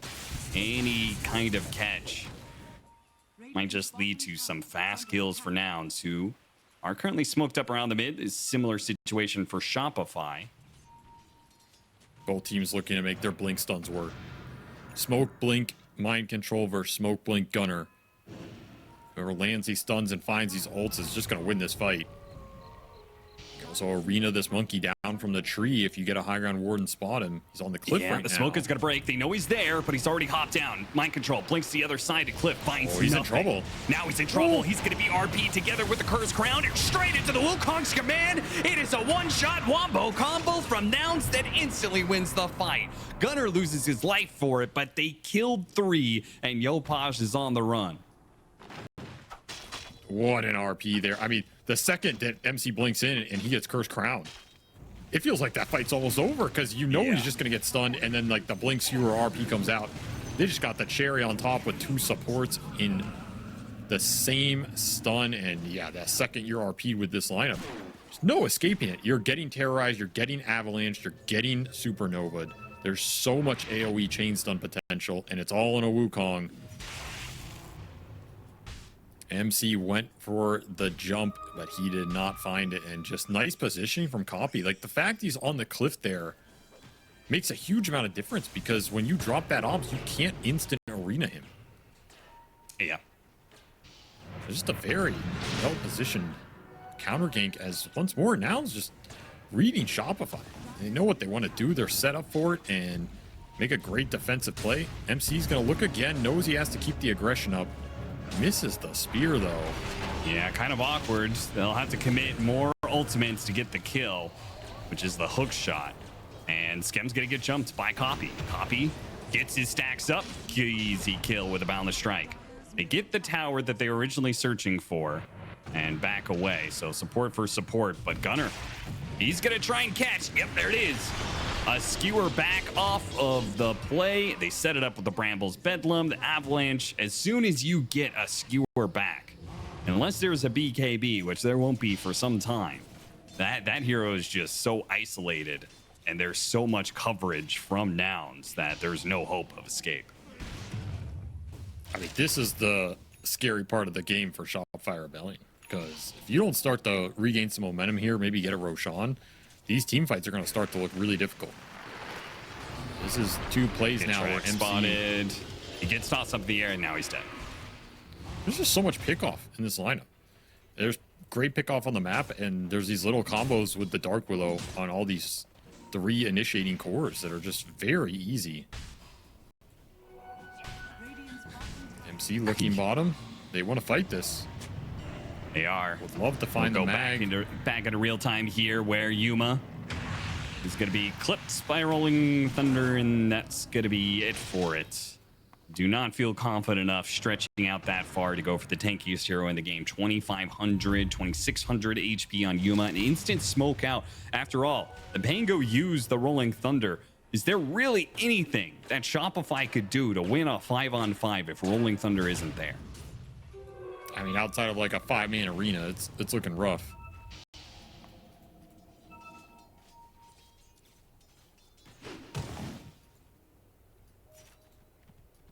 Well, they're not going to find anything with that smoke initially. They're going to have to go all the way to top to catch Yopaj, which looks like he, gets skewered back into the Bramble once again. Oh, the Bramble didn't latch. Neither did the RP. Somehow he hops out of it all. Looks like they still have the damage. They have to use the Supernova to ensure the kill there. So another little misplay there that will probably result in the support going down as both teams slip up in their kill attempts here. Copy, set it up with the sentry on the ground. Instant terrorize on Kitrak. A double ult to kill a support Weaver. A heavy commitment, but it does get nouns another kill. I mean, they don't really mind. Like, they're going to use ults to kill people because every time someone's dead on Shopify, they can't fight. And when they can't fight, these 3 cores are clearing through the map. Like, and Power Monkey's going to outfarm Numorta. This Tiny with Cleave is going to outfarm Numorta. So they don't mind expending these big cooldowns. They got plenty of them to spend. Maybe not the best spell casting there, as it takes them a long time to bring down Yopaj, but still a favorable exchange as Yuma's just clearing through camps the whole time. Arteezy's still on a decent pace for this Morta. He's keeping up. Got a pretty early Mjolnir, so does do some decent damage if he can stay in the middle of the fight and just hit people the whole time. Yeah, he is going to have some problems. Glimmer Cape initiation for Skem, so he can hold the hook shot for a little while. Yeah, that's nice. It's a D ward here too. Gets to take over some of that ancient area. Tormentor. Try and be claimed here.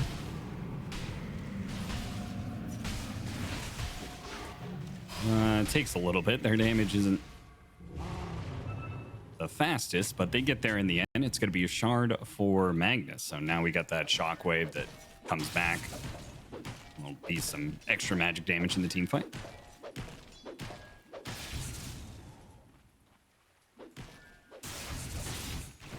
Gotta look towards this Roshan soon, I think, if you're Shopify bound. You need Aegis on Morta this game. And the later you postpone it, more likely it is that nouns contest you. I mean, I think they already can contest that Roshan, but they're also going to space the map and want to farm a lot. So if you just like smoke to Roche or you get a pick off into it, it should be pretty secure. You have Swarm to help you do it.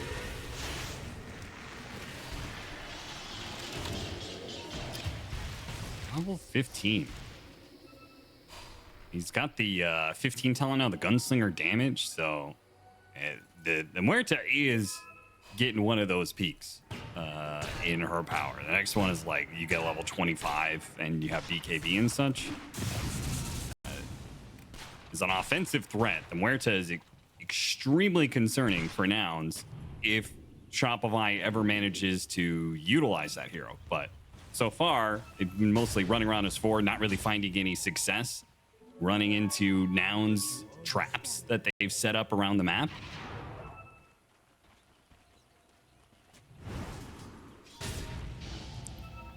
Yeah, this monkey facet is, it's letting him do a lot of just running around so fast. Like, you get to camp so fast, you can come back for Empower. It's crazy watching him do work.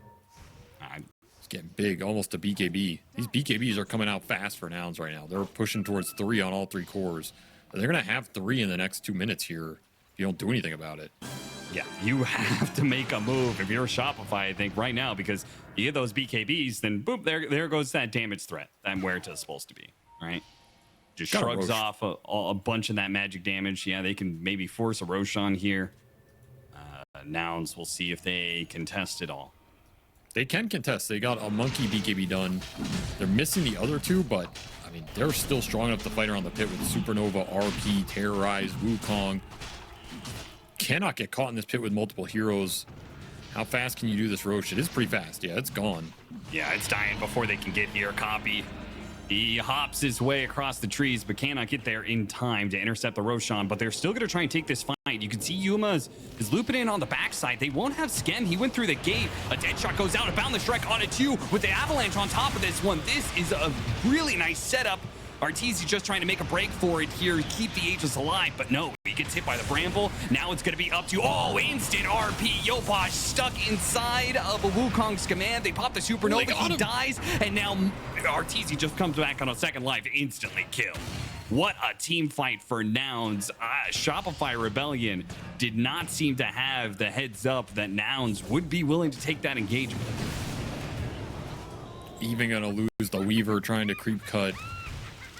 Oh boy, this game's getting out of their hands right now. And like we talked about in the draft, I don't know your odds of pulling it back if you start to fall behind. This lineup scale is absurd with the Sunray going into all these targets, the Empower across the board, multiple stuns, BKB piercing stuns. Shopify Rebellion in a game 3 in trouble. Potentially about to be 3-0'd in a TI qualification final. Radiant's top tower is under attack.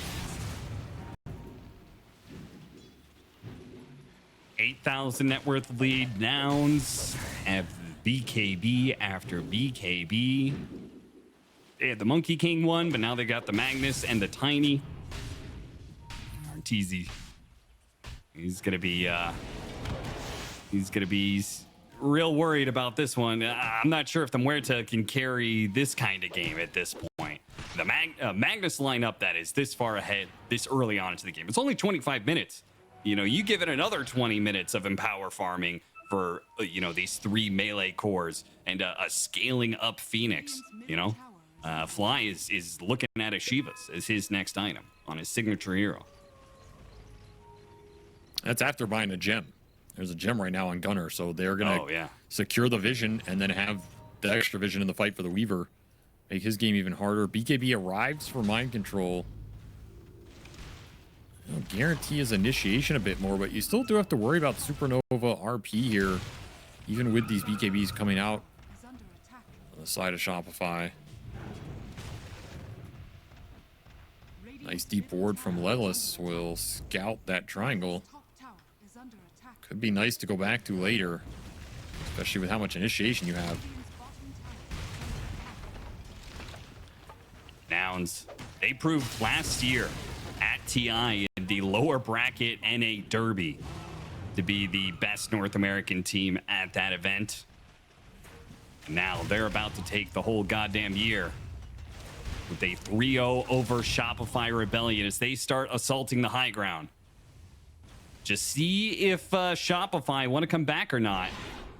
You don't want to come back. That Tiny will gladly keep swinging on the tier 3. You see the Pango, they say, okay, that's good enough for us. I mean, they're not in a rush this game, I'll tell you that much. No. This ward mid is seriously going to do some work here.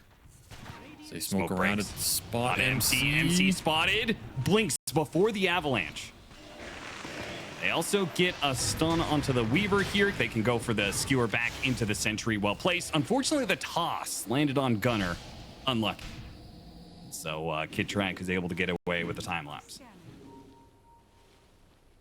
See, mind control and Arteezy. I think they're hunting for the monkey, and they got him. He cut the tree as he was leaping across, and that hits the stun. They have to quickly TP out though, because we got him on the Yules. What a play! Sneaking in from behind, Lelis catches him with the Yule, stopping the TP out from Arteezy, and they'll take that exchange. The Monkey King, MC is gonna come back in.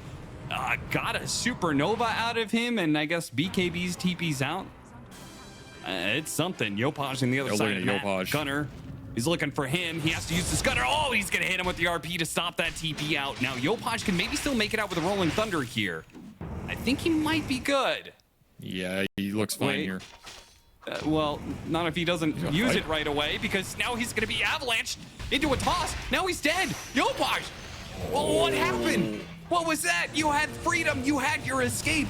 Back over to top lane. MC back at it again, trying to kill the Phoenix, but a terrorize, well placed. Gives them some time. MC, he does not have his Blink Dagger up to catch up to these heroes, so nouns cover each other, prevent any losses. Fly giving the tip over to Lelis for saving his ass. All the little things right now going nouns' way. Shopify cannot find any traction in this game, just bleeding heroes across the map, looking for this Muerta BKB, but it is a long way off still. And even if you get it, you still have to worry about the RP. Game is in dire straits right now. They'll take a Tormentor, but you have to think about next Roshan. If you don't get Aegises on this Muerta, I don't know how Arteezy enters the fight. Yeah. In order to take that next Roshan, they're going to need the BKB. He needs 900 gold for that. They've got 2 minutes to farm it.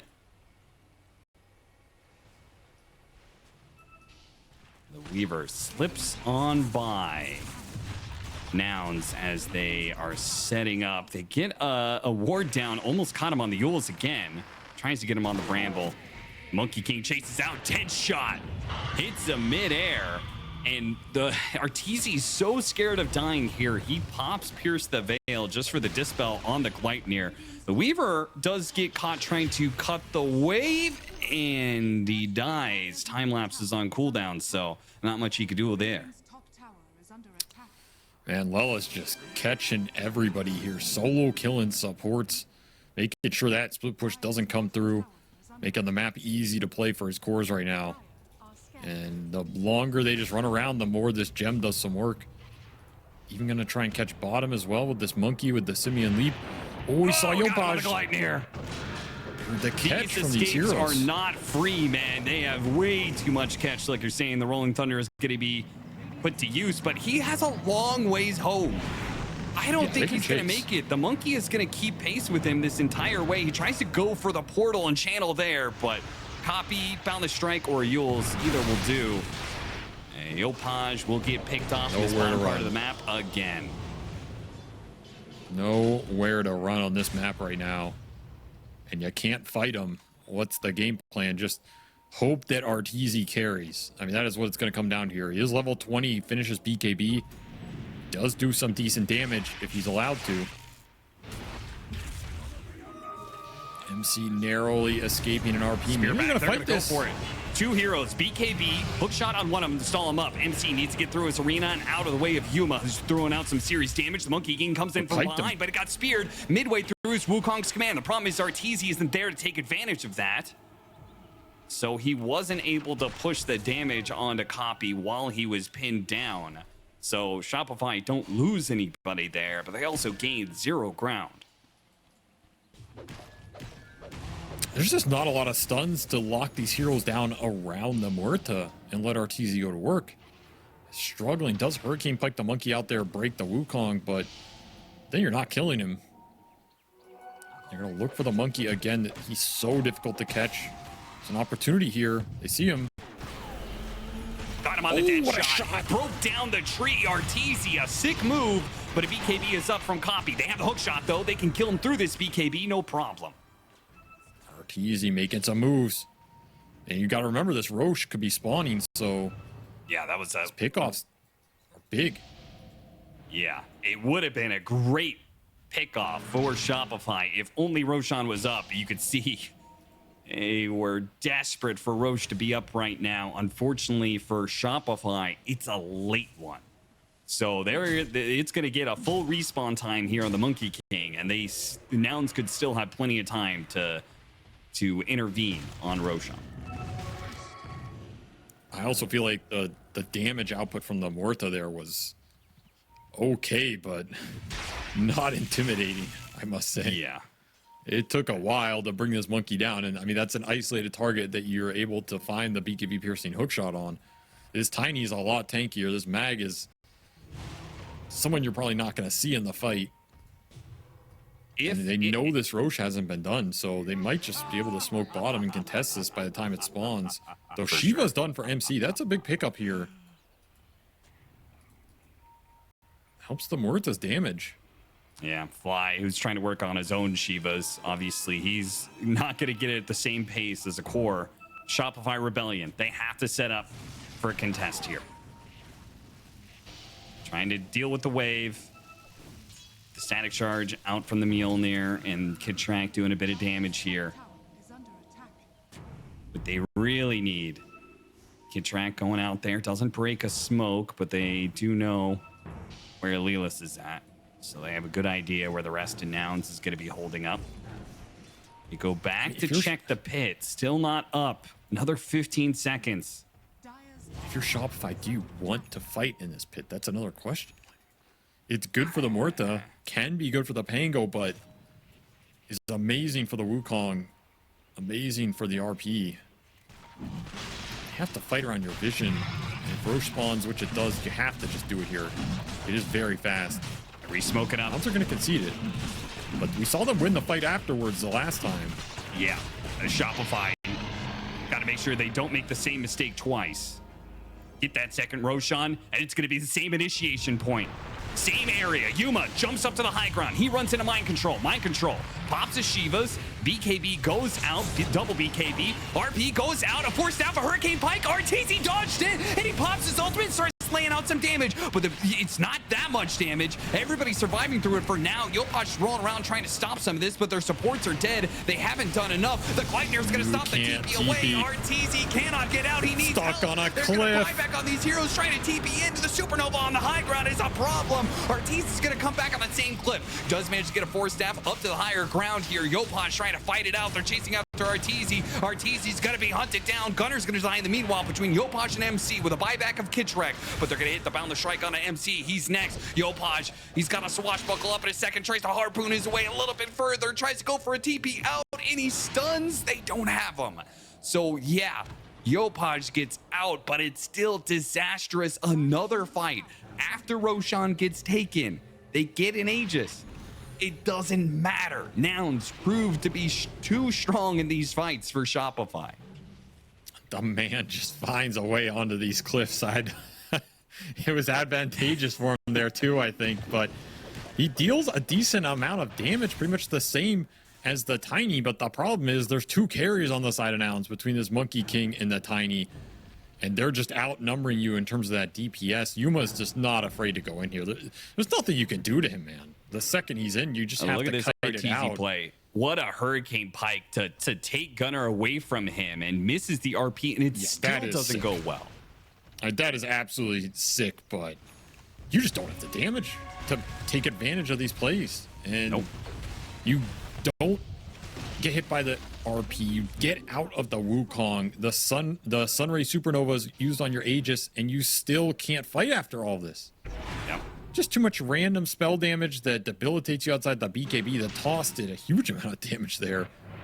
And all these heroes are empowered. This Monkey King is just running rampant. Yopaj! Oh! Almost got caught again. I mean, he keeps on trying to play the side lanes and push him out to create some sort of space because they can't take team fights, so maybe it's the only thing he can do, but Copy's Monkey King has been an absolute menace in hunting him down. I mean, Nouns have made this facet look absolutely broken. The way they're playing the map and catching people with it when they're ahead. Shopify Rebellion grouped up here looking for some sort of series salvaging team fight. I don't even know what it looks like at this point. It's just probably got to be some sick arena spear catch from Mind Control. He's not had much vision to work with, and the problem is that damage follow-up is just not that fast, right? Like, let's say you go in arena spear someone. Are you supposed to just Hurricane Pike in with the Muerta to hit that guy? And then just get RP'd? Like, there's no easy initiations here for Shopify Rebellion. It's a big problem. These heroes are continuing to scale up. You're looking at level 25 for the Monkey King. Just got that additional Wukong ring. That is a good talent this game. And this Tiny is level 24 as well, closing in on his 25. There are some powerful talents well ahead of the side of Shopify with their cores, not even close to level 25s here. RTZ would love his. Yeah, it's Daedalus and level 25 would be the next part where Muerta gets a serious power spike. And that's kind of it. Like, looking at everybody else on the side of Shopify, there's really nothing that's going to change too much about the way fights go. Nobody's getting an item or a talent that is going to significantly increase damage, which damage is a problem for them right now, right? You've got a 2,400 HP Magnus, which is honestly puny for heroes nowadays. 3,200 HP. Monkey King, who gets out the BKB before the spear. Mind Control. Ooh, doesn't get the initiation. Now he's going to be punished. He's going to be RP'd. Hook shot, that's going to miss as well. Shopify on the run, but Nouns, they've shown they have plenty of catch. They're not going to try and chase after this one, though. Such fast reaction. Shopify are going to try and go back in with only 4. This is a bold move. They have to do something. Ortiz tries to bait them in. Nouns understanding the situation. Nouns just with such good reads of Shopify this entire series seems to always know what Shopify wants to do in any given situation. And now you have Revenant's Brooch on this monkey, so this Muerta is not necessarily safe, even in the ult. Fights are getting scarier here for Artur. It feels like he's the only one who's actually a threat in this game. Weaver gonna get picked off as Lelis has had his number, man. yeah, Lelis is he's had one hell of a series for sure. Yuma is gonna be seen with 3 heroes nearby. You gotta Mind Control take being this, able right? to TP in. You gotta take this opportunity that's being presented to you. But you don't immediately jump, and now he has the opportunity to get off the BKB potentially. Hook shot, harpoon, see if they can chain stun it, but no. He got off the not BKB, going well. and Skem is gonna die in 3 shots. They needed to wait out Mind Control, but he just couldn't get there in time in order to get the chain stun, and now Mind Control is going to be the one to get caught. He's got a BKB. Shivas goes down, throws out the arena. He could try and get out of the arena and TP away. Maybe no way he TP'd into this fight. So he's going to have to stand and deliver with the Muerta. Spotted now. Pops pierce the veil. Inside of the Wukong's command. The egg right on top of him. He has to deal with the egg. He's trying to get away from it, trying to deal with the egg and Copy at the same time. Kills the egg, kills Copy. No, he doesn't kill Copy. He missed him. Too many shots, 100 HP either way, even if he does kill him. Yuma would have certainly brought down RTZ. A closer fight than most, but it still doesn't end up happy for Shopify. Dude, how did that monkey not die? I feel like he had him at the end. Did he just misclick a right click or something? I thought he's gonna kill them all for sure. I don't know. Maybe he pulled a trickery or something at the last second. Shout out to Copy, by the way, for the Revenant's Brooch build. So he can really owned him. That is why RTZ died so quickly inside of that situation. I mean, he did some damage there, though, man. Killed an egg. Killed like 2 heroes. Almost kills his monkey. He got the stand and deliver. We saw the power of this hero.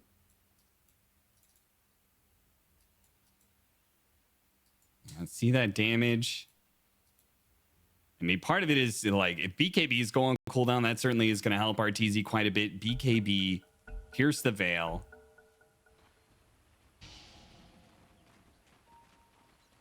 See, right there. I don't think he was hitting the monkey, but yeah, it might have just been all that mischance from the Phoenix, right? And the blinding stun debuff, he just missed so many times. That is very close. These little things matter so much for the Muerta, who wants to get to that level 25, wants extra kills for potentially that Aghanim shard later on as well. This is the scaling that he needs to maybe make the comeback here. Goodbye. 1494 crit from Yuma. This Tiny is a terror.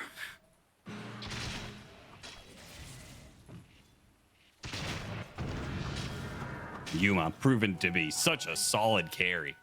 He gives them a draft advantage by being able to do certain things. I mean, he's a meatbo spammer. He's always been a meatbo spammer. He gives them that little bit of an edge in the draft while also just being such a solid carry for them. Be quite a worthy performance to secure your first TI. 13, 0, and 11 so far, and looking to add to it. Hunting around, immediately jumps onto Arteezy. Can he one-shot? No. Doesn't get him inside that avalanche toss combination. Doesn't get a crit. Arteezy just has to reflexively use BKB Pierce the Veil for fear of any follow-up there from Nouns, and that gives them time. Pierce the Veil, BKB on cooldown. Yuma didn't have to use anything for that. He still got his BKB.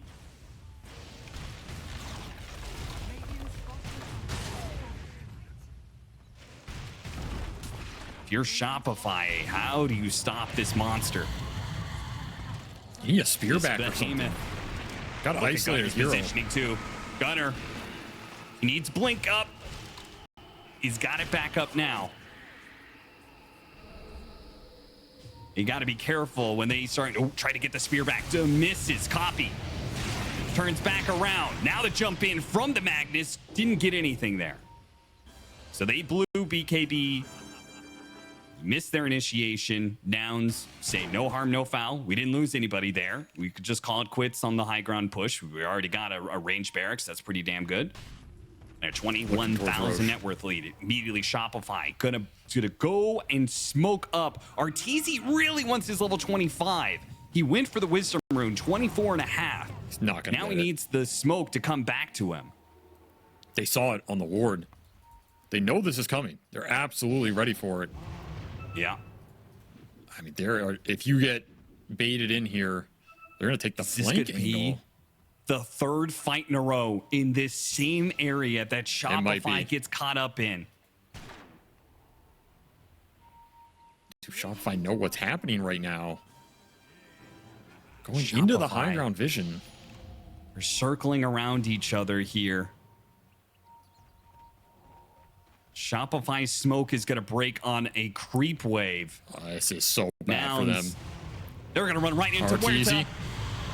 Force ass away. Gets away. The initiation from the Tiny doesn't actually get a kill right away, but they get a terrorize on MC. MC's in a bit of trouble now. Copy. He's going to man up. Boundless Strike. Wukong's command going for Arteezy. Now the hook shot trying to come in to bail him out. Arteezy's making a run outside of the Wukong's command, but he'll launch. No chance. Tiny drops the Monkey King right on his head. An immediate buyback. They have to play for the second part of the team fight, but Yuma's still going strong. Yuma still has his BKB as well, ready to play for that one. A Boundless Strike hitting on two. Gleipnir locking down the two of them. The Rhena goes out. Arteezy can't join in this team fight because he has to TP in after getting the Wisdom Rune, so he can't even be here right now. They are fighting it out, and Arteezy, he still can't be here.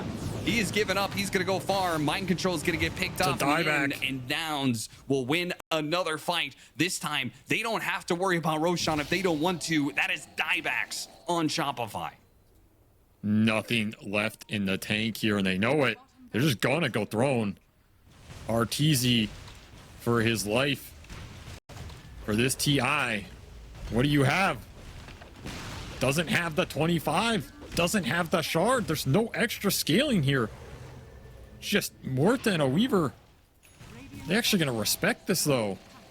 They are. They're just going to go for the melee barracks. Probably back out and take Roche. Played it safe. is- Nouns, they I don't know, can man. feel they're on the cusp of victory. Maybe they could have ended the game, but it's not like they're any shortage of time here. They are still scaling up. They are still feeling strong, and I don't think that's going to change. A disciplined play will secure them another Roche. They know these buybacks are still going to be on cooldown for a long time here. 6 minutes for mind controls. That is brutal. 6 minutes for Arteezy's. This is an Ags Roche because it went back top, so you could give an Ags to the Tiny here. You can give one to the Phoenix. Give it to the Monkey. Yeah. You got a lot of good ones to choose from. I like the Monkey at this point. Just anything that gives more damage. Arteezy does finally manage to get level 25, so the plus 20% Gunslinger chance, that is a very big increase in damage for him, but him alone. While Nouns, it feels like all of their heroes are getting more damage. The Ags does indeed go to the Monkey King. We got the cheese on the Magnus, and of course, They the are Aegis terrifying. on the Boulder Shopify. himself. They're going to hold this ward. Hold and back Will they out of the hold it? ward. They just cannot feel the team fight is going to go well if it starts with the Tiny on the front lines. They need to be able to hit something else. And Nouns do not present them that opportunity. I don't think there's any way you go on Tiny and it's good for you. Yuma, he understands this. He's just been going in super aggressively. Knows they can't commit on him. That RP threat. Another high ground ward hold. Arteezy's going to TP out to the outpost here to just try and Yeah. position. He showed They're gonna look inside for the the back base, line.